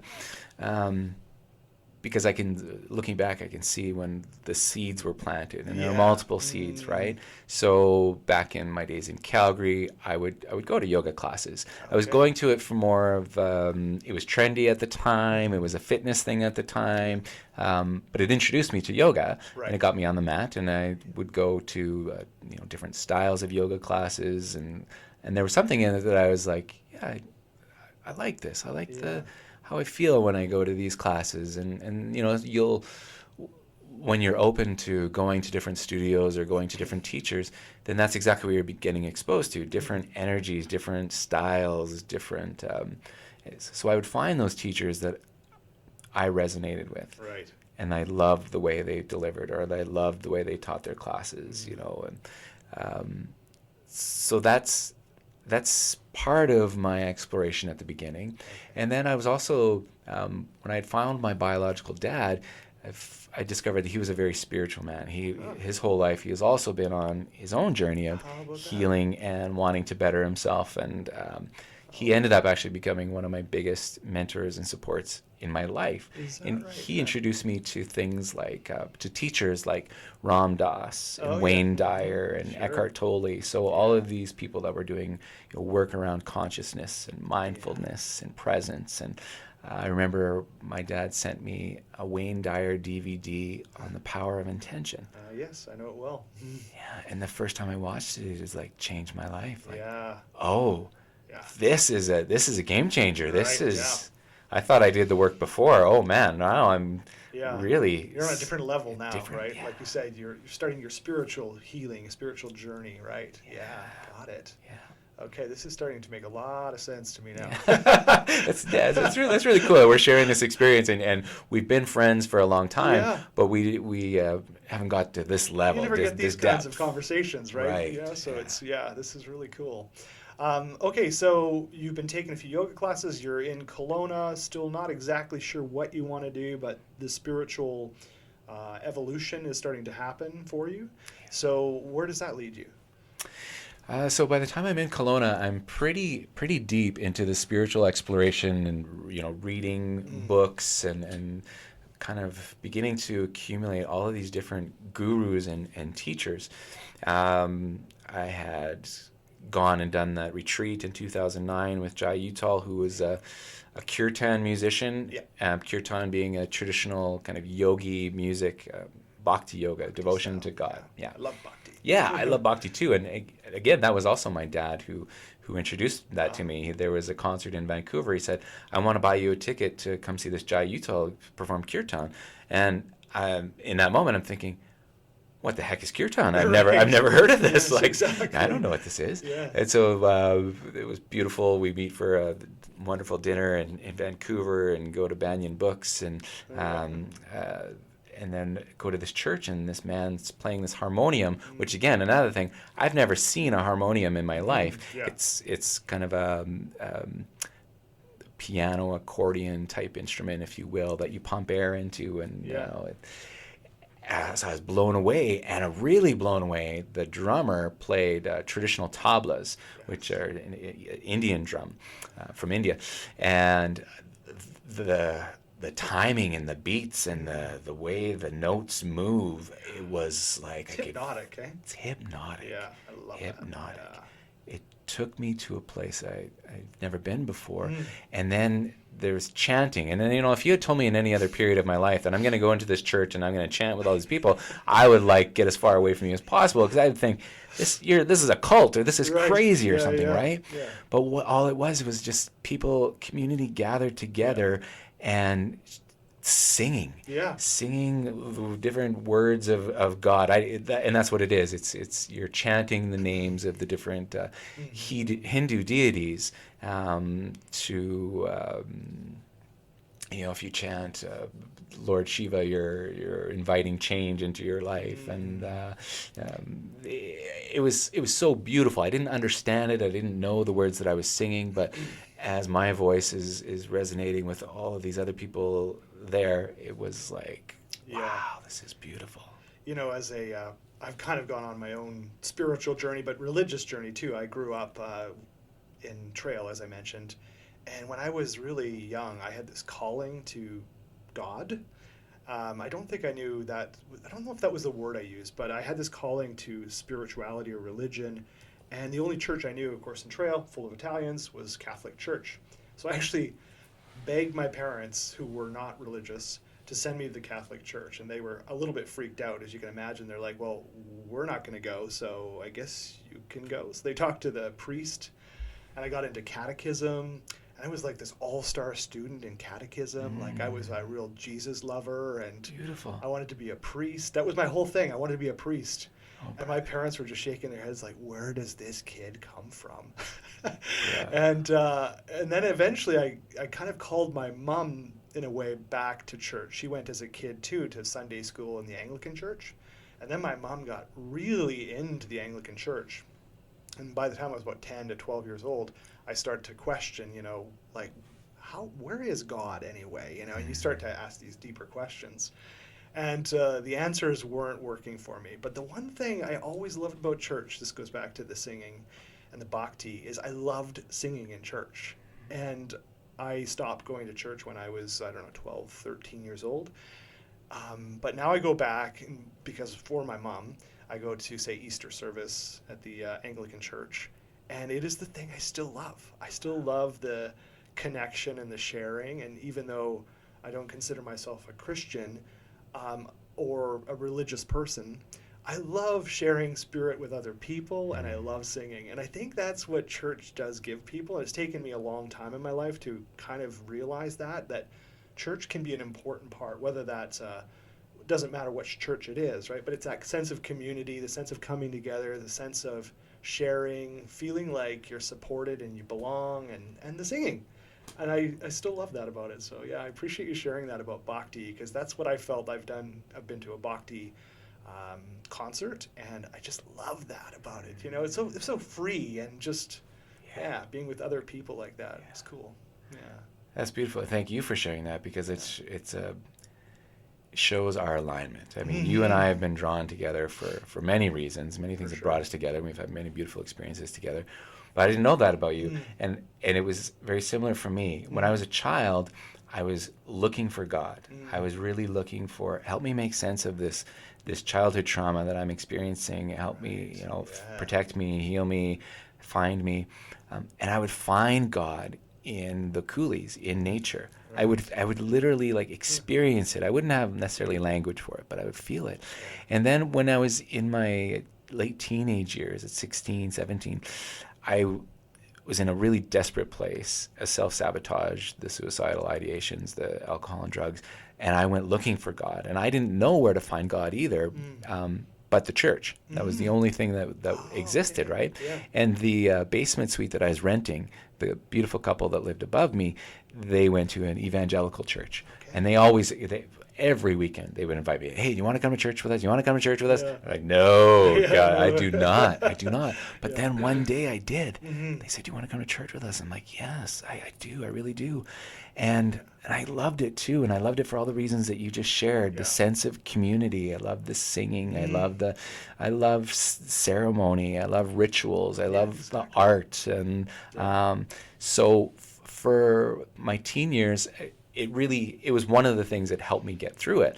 I mean, I didn't do well at it. I still drank and did stupid things and was this angry teenager, but I would keep reaching out to the church community and plugging into the church community, trying to find it. And it did get to a place where I was leading some of the songs and stuff that I would play my guitar on stage, and we'd simple church songs. And I was leading the youth group of the church. Friday nights, organizing some youth events and doing that. And I applied to go to a Canadian Bible college because I wanted to be a pastor. I thought, this is my calling. I'm gonna do it this way. Okay. Yeah. Wow. But then it didn't. It got to a point where it didn't feel true to me anymore. And I'm not judging any religion or anything like that, because whatever helps you find God or connect to God, there you go. Do it, man. Exactly. Do it. You do you. Or we had said earlier, you do you. That's right. But it stopped working for me, and I wasn't finding God there anymore. Yeah. So fast forward to this Bhakti concert, and I love that. And this is a totally different religion. So now we're moving from evangelical Christian to Hindu deities and stuff like that.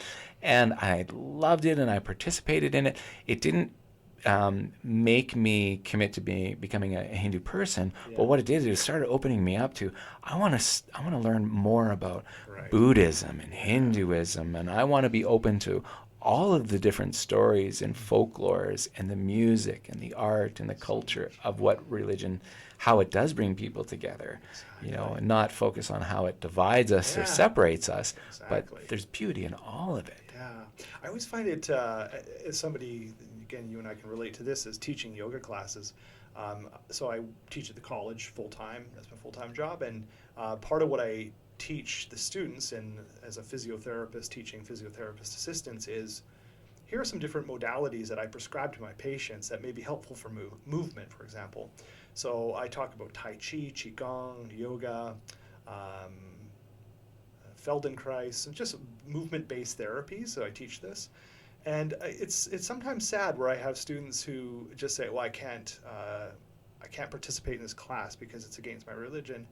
which, I'm sure you've heard this many times too. And I think, oh, that's so sad. It's like, this isn't a conversion, this is just an opportunity for you to learn more about somebody else and what their practice might be, or even just how this practice could benefit you and other people. And I think I really resonate with what you're saying, sort of that desire to be open and curious about other practices, other religions, other forms of spirituality. And I went on a similar journey too, and still am on that journey of discovering Buddhism in particular, but also Hinduism as well. So cool. Yeah.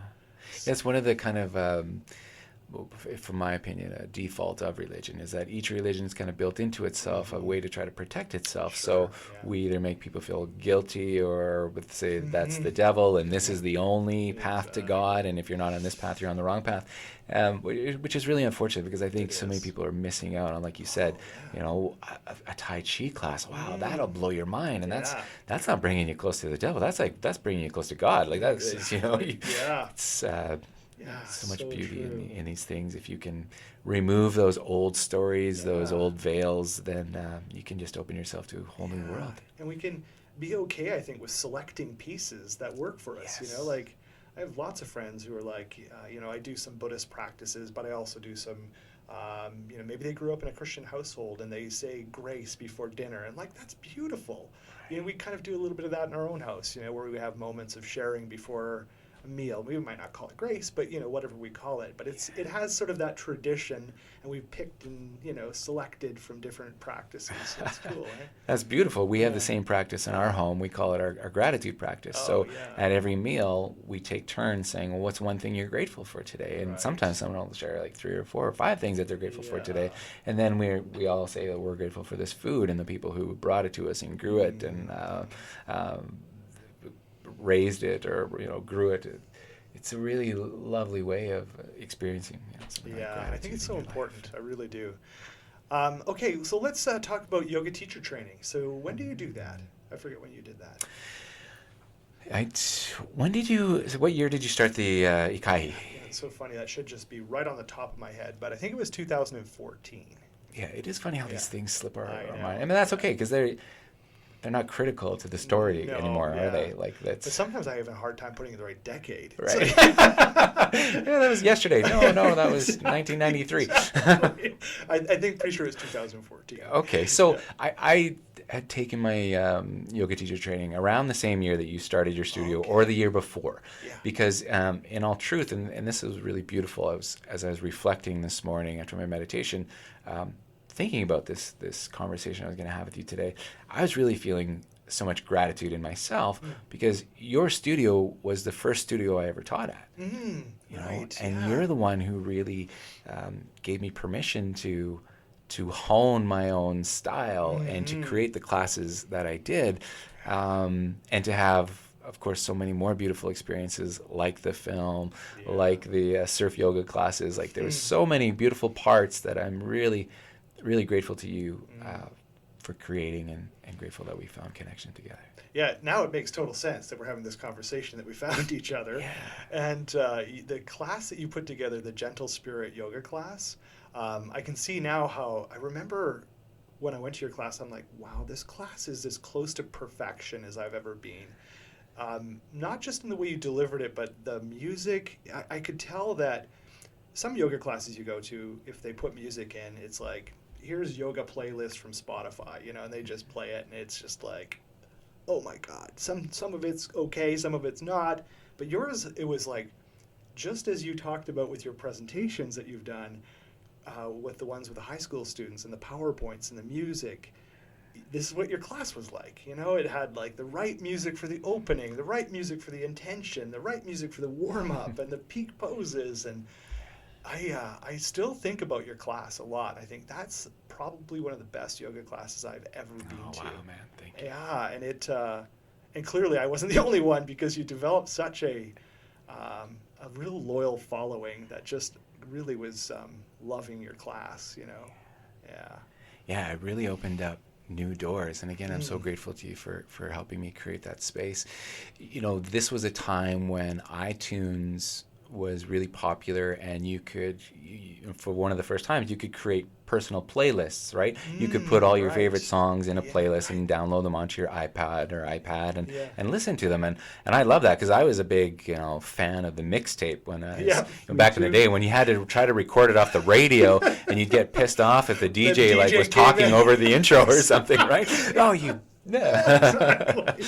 Yeah, that's right. Yeah. So I've always enjoyed putting together playlists. Like I literally, at the time, I probably had about 10,000 songs downloaded from iTunes, and I would categorize them into different themes, right? If I wanted to have a really upbeat theme to do running, because I was into running 10Ks and stuff at the time, then I would put this little special playlist that I would listen to. Yeah.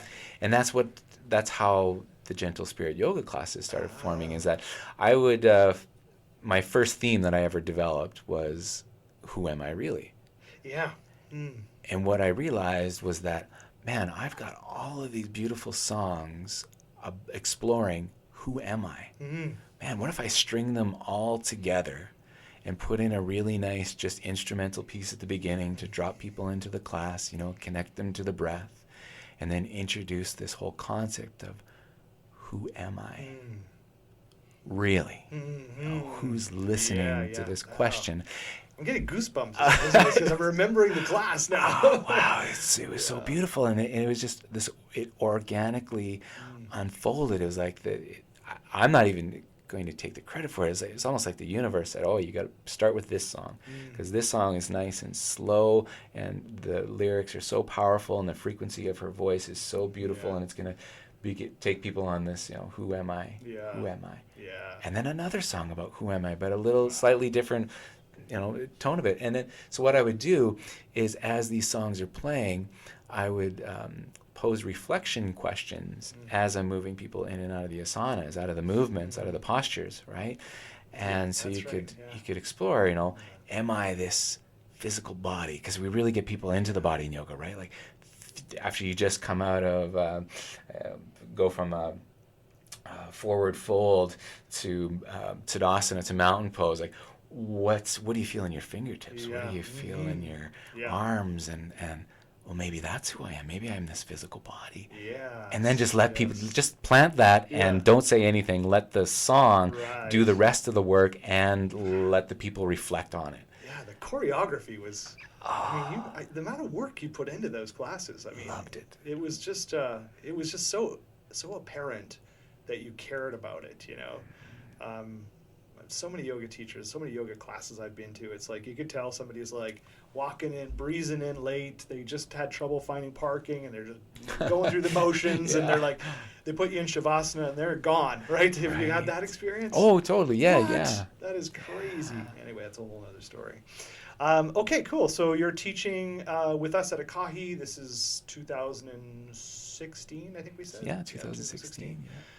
When did wellness realization, when did that come to be? Well, wellness realization came about in 2004 when I very first decided that I was going to be an inspirational speaker. For whatever reason, I wanted to brand it as wellness realization. I think there was something inside of me that knew that this was going to be more than just me. Or I had this vision of like, I wanted to pull together different wellness tools, possibly different wellness teachers on some level, into this brand called Wellness Realization. And that's what I produced the albums under. That's what I produced the book through. That's okay. I didn't realize it had been around that long. Okay. Yeah. Okay. So you have had that brand all throughout all the different projects that you've been working on. Now you're teaching yoga, living in Kelowna. When do you get the idea for the movie? When does that come to you? When I was in Calgary, and I was with the band Aside From Sorrow, one of the first things we wanted to do after we had recorded our very first song, You're Beautiful, was create a music video. So I was introduced by this brilliant young cinematographer named Travis Cross at a Toastmasters. I was a part of the Canadian CAPS, Canadian Association of Professional Speakers. Okay, yeah. I meet this young man named Travis, and he's just this young guy in his 20s, and he's really ambitious, and I like his energy. He has kind of spiritual, gentle energy like I do. So I'm like, hey man, you wanna come shoot a music video for us? Like, I don't know what it'll cost or whatever, but will you help us out? And so he gives me a really great deal, and yeah, we shoot this music video, and he came into the recording studio with us when we made the song, and then we did some other stuff after. But as this is unfolding, and then this is just like one guy with a camera, so I'm helping him out, I'm helping him set up, and I'm falling in love with this. I'm like, wow, this is so much fun. Like, wow, we're shooting this music video. This is cool. Oh yeah, can we do this? Can we try this? Can we, what would it be like if we did this? And it was in that moment that I really fell in love with cinematography. Okay. So here now what's unfolding is this whole new way of storytelling. Right. And that's really what it's been, right? A storyteller from on the stage, storyteller as an author, storyteller as a musician. Now I want to plug into this whole new form of storytelling through video, because it's such a powerful way of sharing a story, right? So he turns out to become a personal friend of mine, and we do a few little projects together. It's really neat when you're in the film community, where there'll be like a film society that will host little competitions and contests, like 24-hour film festivals or 48-hour film festivals, where you're given a concept, and by the end of 48 hours you have to write a script, film it, edit it, get it out. And these are like really quickly thrown together independent films. They're brilliant. Some of them are brilliant, and then everybody comes together and you cram into a movie theater and you watch them and celebrate that you've created these things. And I was just falling more and more in love with all of this energy. So at the same time, this friend Travis, he has this idea to create this program called Not TV, which was the intention of it was to create like a platform where we could share high vibrating content, spiritual content, if you will, or mindful content. And so I started joining him on that journey of, okay, well, let's see what we can do. Let's see if we can create this thing. And he moves to Kelowna, which is great. So we continue our exploration of creating films together and stuff. He's like a mentor of mine, teaching me about how to use cameras and lighting and all these kinds of things. So we joined this beautiful organization here in Kelowna called the Okanagan Society of Independent Filmmakers. And again, they run competitions too, but they have this really cool one called a script to screen. And what it is if you write a script, you can submit it, and if you win, they will provide everything you need to be able to make a movie. So they'll provide camera equipment, lighting equipment, they'll give you studio time, they'll give you sound studio time.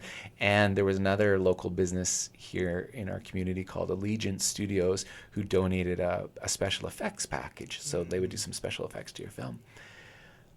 I write the script for Out of the Darkness, because I'm in Out of the Darkness is heavily based on yoga and meditation and spirituality. And I'm teaching at your studio and having this beautiful experience with these gentle spirit yoga classes. And so I write this story of this woman who is working in the corporate world, which is part of where I'd come from, but really not feeling complete in it. It's not fulfilling her.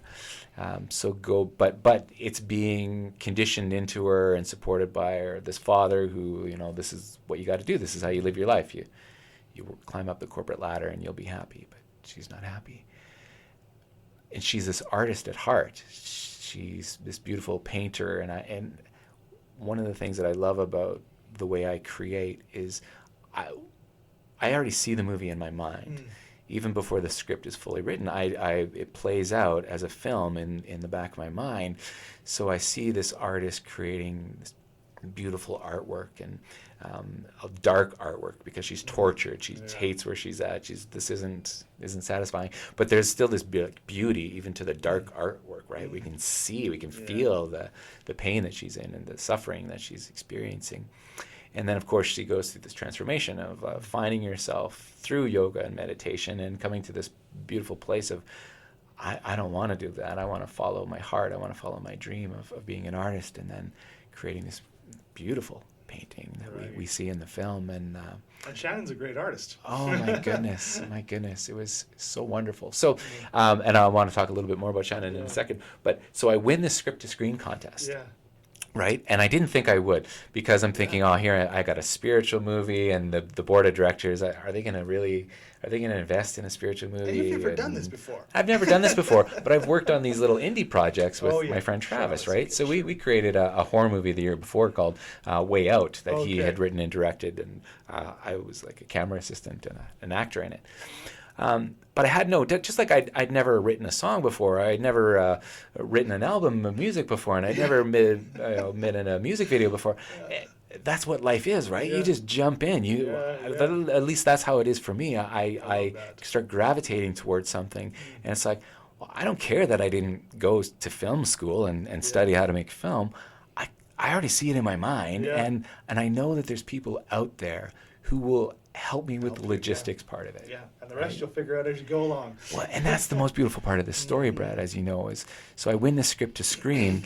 I have all this access to equipment and studios, but I don't have any money and I don't have any people. So how do I actually make this film? And there's, I have to complete this film in 7 weeks. Right. That's part of the prize package. Like, Right. if you're going to win this prize package, you have to be able to deliver this film in 7 weeks for our film festival.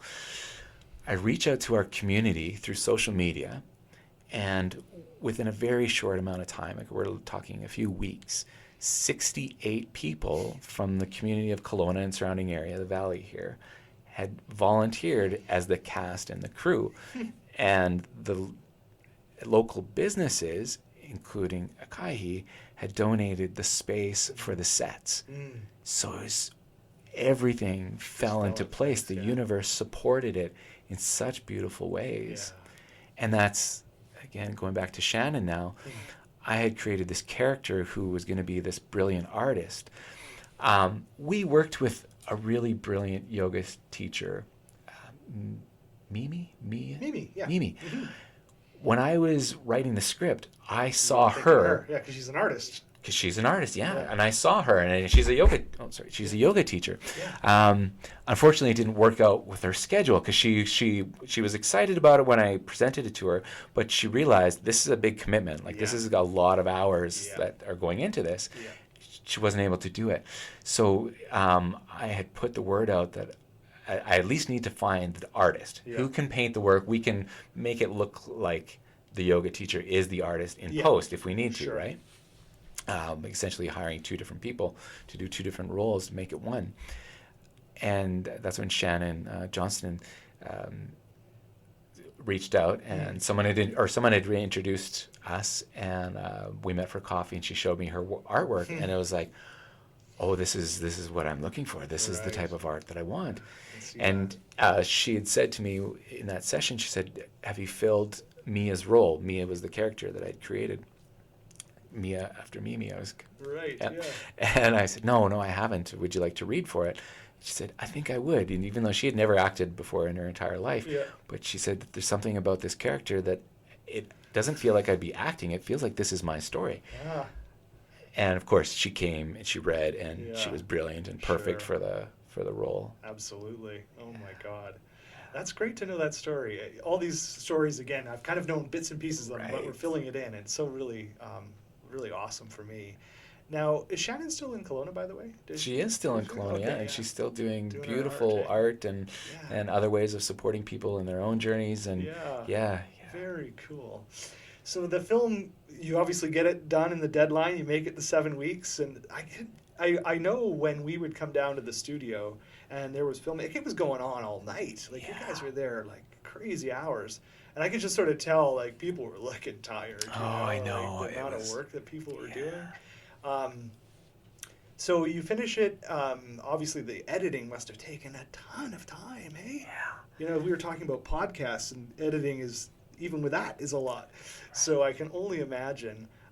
You get it done, you get it all packaged and delivered to the society. It's the Okanagan Society of Independent Filmmakers. You get it to them, and then you have to wait for, I guess, that they are going to judge the submissions, right? Is that so it's an open community festival where filmmakers from all over can submit anything they had worked on in the last year or 2 or something. Okay. So how long does that, are you kind of like when you finished, did you think, this is good, I might have a shot here at winning this thing? Like, how did you feel about it? It's a great question. I think, like many things in life, I experienced both. There were moments where I would look back at the edited version of our film, and I would fall in love with it. Yeah. I would think like, because for so many reasons, and not a narcissistic component to it, but this loving knowing of all the people that played roles in it were people, other teachers, other people in our community who I love and admire and look up to. You know, we have Ron King in there. Yeah. We have Shannon, Lori Bartley, all these beautiful souls who have been part of this community. Absolutely, yeah. And so I see their light shining on stage, and I see, you know, the brilliance that what Travis had done with lighting and camera work when he had done it, and are all the pieces that he contributed to it.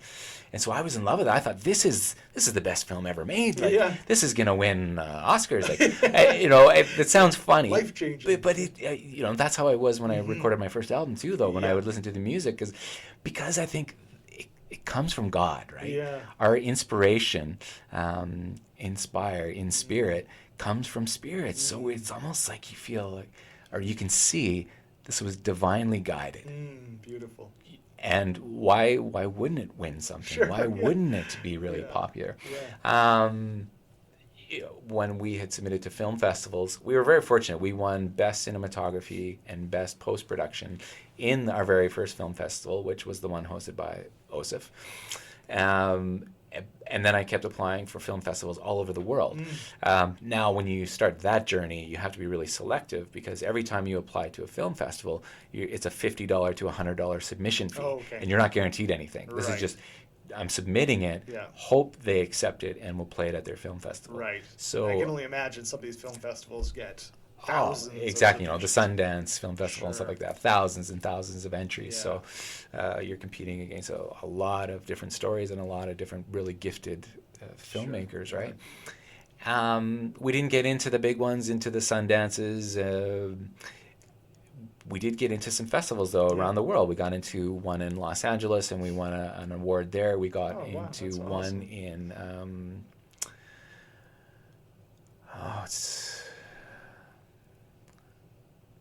the words are slipping me. Starts with a B. It's international. It's not Bermuda. No, it'll come to me.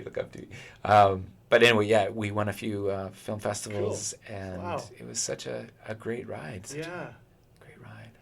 So that so after the movie comes out, obviously we went to the release that you did at the Kelowna Community Theatre, which was a really cool event, because we had. Who was the guitarist? Adam Meacham. Yeah, that was great. Yeah. And again, now I see like your format. You know, you had this, you showed a bit of the movie, musical interlude, bit of the movie. It was really cool. It's like, this is your style. I get it now.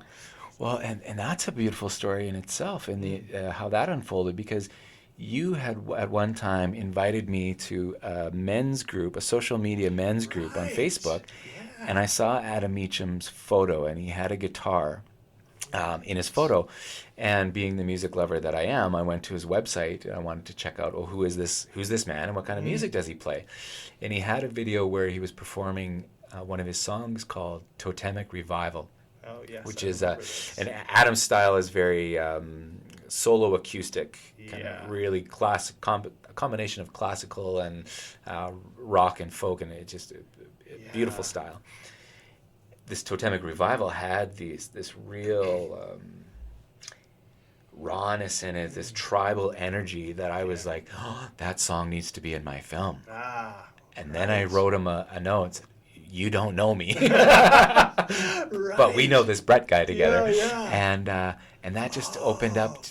We ended up doing some community performances together, both playing guitar, and I would write some more songs after Aside From Sorrow, and I would write some stuff here on an acoustic guitar, and he would play with me. It was so great. Okay, cool. So you're up on stage with Adam, and we're at the Kelowna Community Theatre. It's sort of the, what do you call this? A premiere? Was it a premiere? Is that the right word for it? That's how it was for me. And again, that was just something I decided I wanted to do, because this film had been such a a community collaboration. Yeah. I thought, let's celebrate as community. Let's bring these 68 people and these local businesses together and let's showcase, hey man, this is what we created together. Because again, I was just so inspired by it. We created all these behind the scenes videos, and like you said, we would show the film, then there'd be Adam playing live music, and then we would show one of the behind the scenes videos, some more live music, and really make an evening of it, right? Because the film was only, I think, 21 or 23 minutes long in duration, right? Yeah, very cool. So at this time, I can't remember how far after that, the community event, like how far after when you won the award, like what are you talking about? Period of months there when you did this like premiere at the community theater, and it was all done, submitted, you won the awards. What was that, like several months after? Yeah, it's about a year or more in duration, yeah. Because a lot of these film festivals, you would kind of have to wait for when their festival was. So you would apply, and you'd have to wait 6 months to a year to find out if you even got into these. And you weren't allowed to have your film on like a YouTube or any platform until the film festival circuit was done, because they wanted to be the ones to premiere it in their regions or their communities first, right? Okay. So we did do the Kelowna premiere, and we just a one-time viewing originally. Yeah. And then did some more community events over the next year and a half. That's right. Yeah, I remember we that. did one at the Summerhill Pyramid Winery. Yeah. We did a couple out in Vernon, and Cool. One at the Forum here.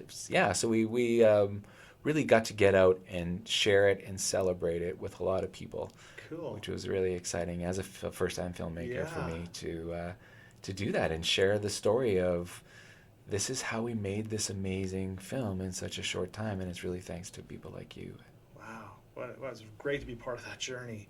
I want to, because I think we're kind of at the point almost now where, we kind of, I think it's sad, but a bit of COVID, and my studio, we shut it down, right? So after that, we kind of lost touch with each other a little bit, I think we were just kind of doing our own things. And quite honestly, for myself, I was going through a grieving process of the studio shutting down, and it was a bit of a tough time.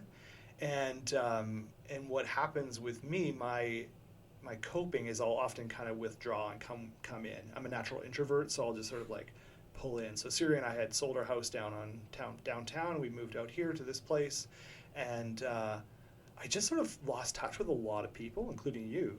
So maybe catch me up with what's been going on for you in the last couple of years. What have you been up to? Yeah, all of that and more. Yeah, like I can completely relate. Yeah. Excuse me. After the film, I had decided that I had really fallen in love with cinematography, and I wanted to continue doing more of this. I want to create more content.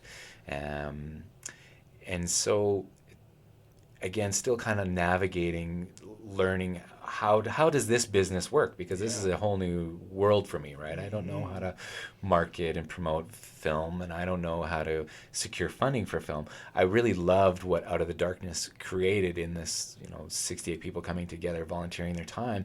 But I wanted to get a point where I could honor people's time by paying people, because these are valuable contributions, right?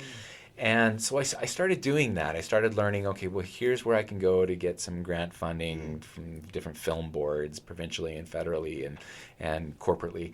And here's how you do things like crowdfunding campaign. That was a new thing for me. And I was going to create a documentary on the power of storytelling, because I had plugged into some other people who were doing cool things in our communities, where they were getting people to share their stories live on stage for the first time. And these aren't like polished speakers. These are like people in our community who want to share for 15 minutes. Here's a story that was really meaningful or powerful in my life. And wow, people from all of our community would come out and listen to these and be changed by them. So I was really inspired by the power of storytelling, and wanting to put together this kind of documentary of, this is how powerful this is in our world. This is why we need to create more storytelling events and let everyone tell their story, not just people like me who kind of studied how to do a presentation, but everybody's got a powerful, moving story, right? So I'm doing that. I'm growing this videography company, and it can't, for me anyway, it couldn't just be about making films and supporting a life for me. I hadn't got to that place yet. I didn't know how to do that. Yeah. So then I'm doing things like producing commercials for people, or fitness videos, music videos, and when speakers would come and do live events at hotels for conferences and stuff, I would film those sorts of things. So it's really becoming a videography company and paying the bills. And I'm teaching 5 classes of yoga a week. I'm teaching a couple at Tandava. I'm teaching at the college, actually. Teachers and students there, and some at Global Fitness. So this is what's happening. And then COVID hits. All of my yoga studios shut down. Right. Of course, all studios shut down and fitness centers shut down. I'm not teaching yoga anymore. All my videography work was live events. I was scheduled to fly down to Ontario and film some events, and different things were happening that all ceased. They don't exist anymore. Right. This work that I do doesn't exist. It can't. It's not like I can do it from home because it doesn't exist. Yeah, you're a live guy. I'm a live guy, right? So I was fortunate to qualify for the CERB funding that was available for people. So here I am now trying to figure out what's going, like everybody else, what's going on with the world, and trying to make sense of it. And none of us could be prepared for a pandemic. No, exactly. Right. Yeah, exactly. So for me, it was a lot of the things that you had mentioned too. It was moving through anxiety, depression. I really started to see a lot of my shadow self and my tendency towards addictions, such as gaming and food and things that I would choose to distract myself from what's going on, from not wanting to deal with what's going on. And as we had talked earlier, I knew I had tools like meditation and yoga, but for the first year, you know what? I didn't get on my mat, man. I couldn't. I didn't want to. I relate to that. And I was going down a lot of rabbit holes too, conspiracy theories, and then I would get lost in that and think, oh, what is going on with this world that I live in? And is this all some sort of nightmare? So the first year was really hard. And I didn't know what I was going to do, even to continue to support myself. CERB funding's going to run out soon, and videography's not coming back anytime soon, man. Yoga teaching's not coming back anytime soon. In fact, some of the studios that I taught at ended up having to close their doors because how could they survive? No income, you know? So sad. My heart was breaking for them. One thing that I found that pre-COVID, I was teaching like 4 or 5 classes a week, I never had a personal practice. I was getting into the studio so often, teaching so often, that in my mind I thought, this is my practice. Oh, I'm doing yoga 5 times a week. Right? I relate to this. About a year goes by of COVID, and one day I get on the mat. In my basement, lights are out, some candles, some music that's going to resonate with me. And then I really plug into my practice. Nice. In a new way for the first time. I really, this is my practice. Wow. I'm not holding space for anybody else. I'm not assisting anybody. I'm not teaching anybody. I am going into my body and into my consciousness and letting it unfold. And I'll tell you what, man, it was some of the most powerful classes and practice I've ever had in my life. Interesting. You know, I can see this, Shri, where you come right out of yoga teacher training, you come into a kahi, you're instantly very successful at this, you're, guiding these beautiful classes, but in a way, I can see, and I've made this mistake before too, if I can call it that, where you think you're doing your own practice, when you're not, you know now. But at the time you think, well, I do yoga 5 times a week, it's great. But what you don't really develop, and I this happened to me too, where I didn't develop that skill almost to say, I feel this way, I need to take myself and put myself on the mat. Yeah, and that's beautiful. I went through a very similar experience with meditation too, where I was teaching meditation classes. I still teach them, thankfully back in person, but anyway, my own practice, I always would say, well, people would say, how often do you meditate? I'm like, well, several times a week, and and then I have a mindful way of dealing with things like gardening or whatever it might be. But really what I wasn't doing was developing discipline for my own practice. And so COVID did give me that back, or maybe it didn't give it back, maybe it just gave it to me, So maybe there's some gratefulness, if I can say that. I think so, yeah. Yeah. Not all of COVID I would chalk up as a painful, negative experience. I think we're going to see a lot of good and a lot of positive change unfold on the planet because of this. Because we had this introspective time, this time of chaos, this time of having to be with ourselves, with our shadow selves, all those parts of us that we don't necessarily like or that we're not comfortable with or that we maybe weren't even really familiar with. Yeah, so true. We got to see it in a whole new way. And that was a big part of the journey for me, was to accept my shadow self, be able to, what's the word? I don't think we ever necessarily overcome these aspects of us, but we can create a relationship with that aspect of us. Yeah. And we can create awareness within ourselves when we're beginning to go down the rabbit hole or the spiral staircase. We can see it and say, oh, I'm moving into that. Oh, I'm grabbing that bag of chips. Why? What's going on with me right now, right? Yeah. And then we can make a choice. We can choose, oh, I'm going to eat this anyway because I want to feel good right now, like you said. Yeah. I want to stuff it down. I want to have that immediate serotonin response and boom, make me feel good. Yeah. Or sometimes what I'm finding more and more now is as I commit to my practice, as I feel myself gravitating towards what I don't want to be, I'm more often than not now making choices to not go down the rabbit hole. Beautiful. The meditation is filled with metaphors, right? We talk about things like the monkey mind and, the restless mind on a leash, and there's millions of metaphors for meditation. But one of the things that I like to help people with meditation is help them understand that there's this misconception that meditation is supposed to be, you're supposed to have this blank mind, this quiet, silent mind. And people, of course, this isn't possible, right? So everyone has this chattering mind. There's the other metaphor.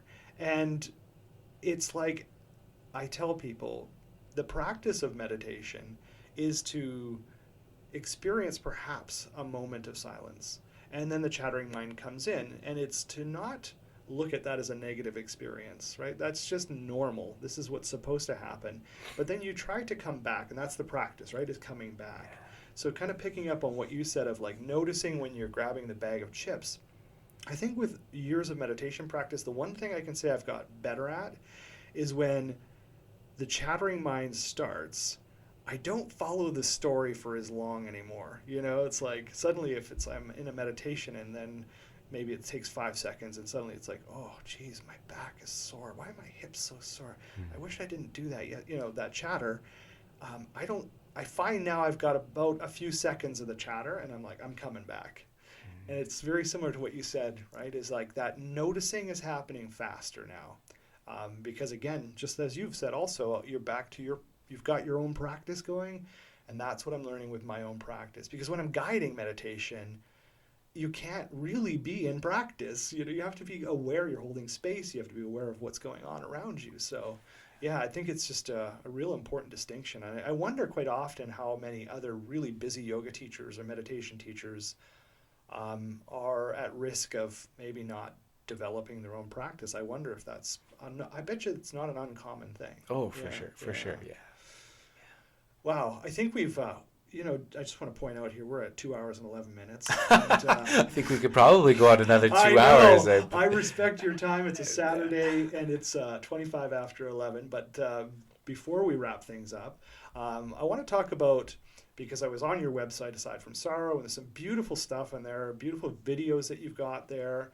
How do people find you? They can find me through my videography company. Okay. So we're working towards creating some documentaries this year and some films. So things now that the world is shifting, and that's Realization Studios, and I play on the word realization, so REEL, like film reel. Yeah. Realizationstudios.com, and great links. And if that's for videography, film, cinematography. If you're looking at retreats and yoga, then wellnessrealization.com. Okay, So the business is still there, and re-energizing that, because again, pre-COVID was hosting retreats in Costa Rica. I was very fortunate in 2019 to host a yoga retreat in Costa Rica, Kind of where it all February started for you. 2019. Just before COVID. So we had this yeah. really beautiful surf yoga retreat, and my Awesome. intention is to manifest another one of those. Man, I want I'm to see if I can cover that. looking at next February. I would love to do that. Just trying to get a pulse of how our border's going to stay open for a while. What does it look like? Yeah, for sure. But that was really Cool. that's a really beautiful place to do some healing Yeah. and to connect and go into these things that we're exploring now, meditation and yoga. We'll have to talk about that. Yeah. Maybe some stuff we Love can do to. together. Yeah, for sure. Some collaboration. Absolutely. Okay, is there anything you want to share that we might have missed?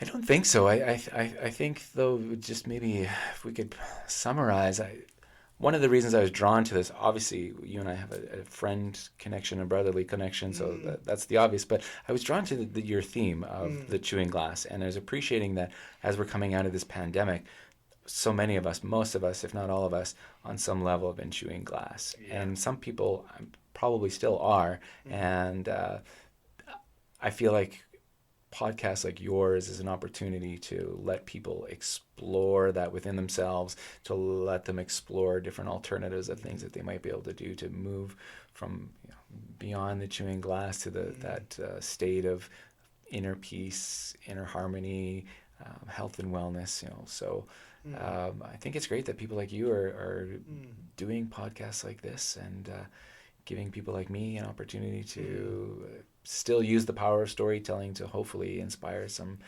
change in the planet and help us make sense of these things. Yeah, you really summarized chewing glass perfectly. I'm thinking to myself, boy, I got to re-record my introduction. No, I loved your introduction, and I loved hearing your story. Thank you for sharing it. Oh boy, that was awesome. Shri Ananda, this has been even better than I expected. I knew we would have some resonance and some good storytelling, but yeah, much better than I even expected. So I want to say namaste to you, my brother, and thank you so much. And to be continued. Namaste, my friend. All right. I hope you've enjoyed this episode of Chewin' Glass, the podcast. I've been your host, Brett Wade. For more information about this podcast and other projects I'm involved with, visit brettjwade.com.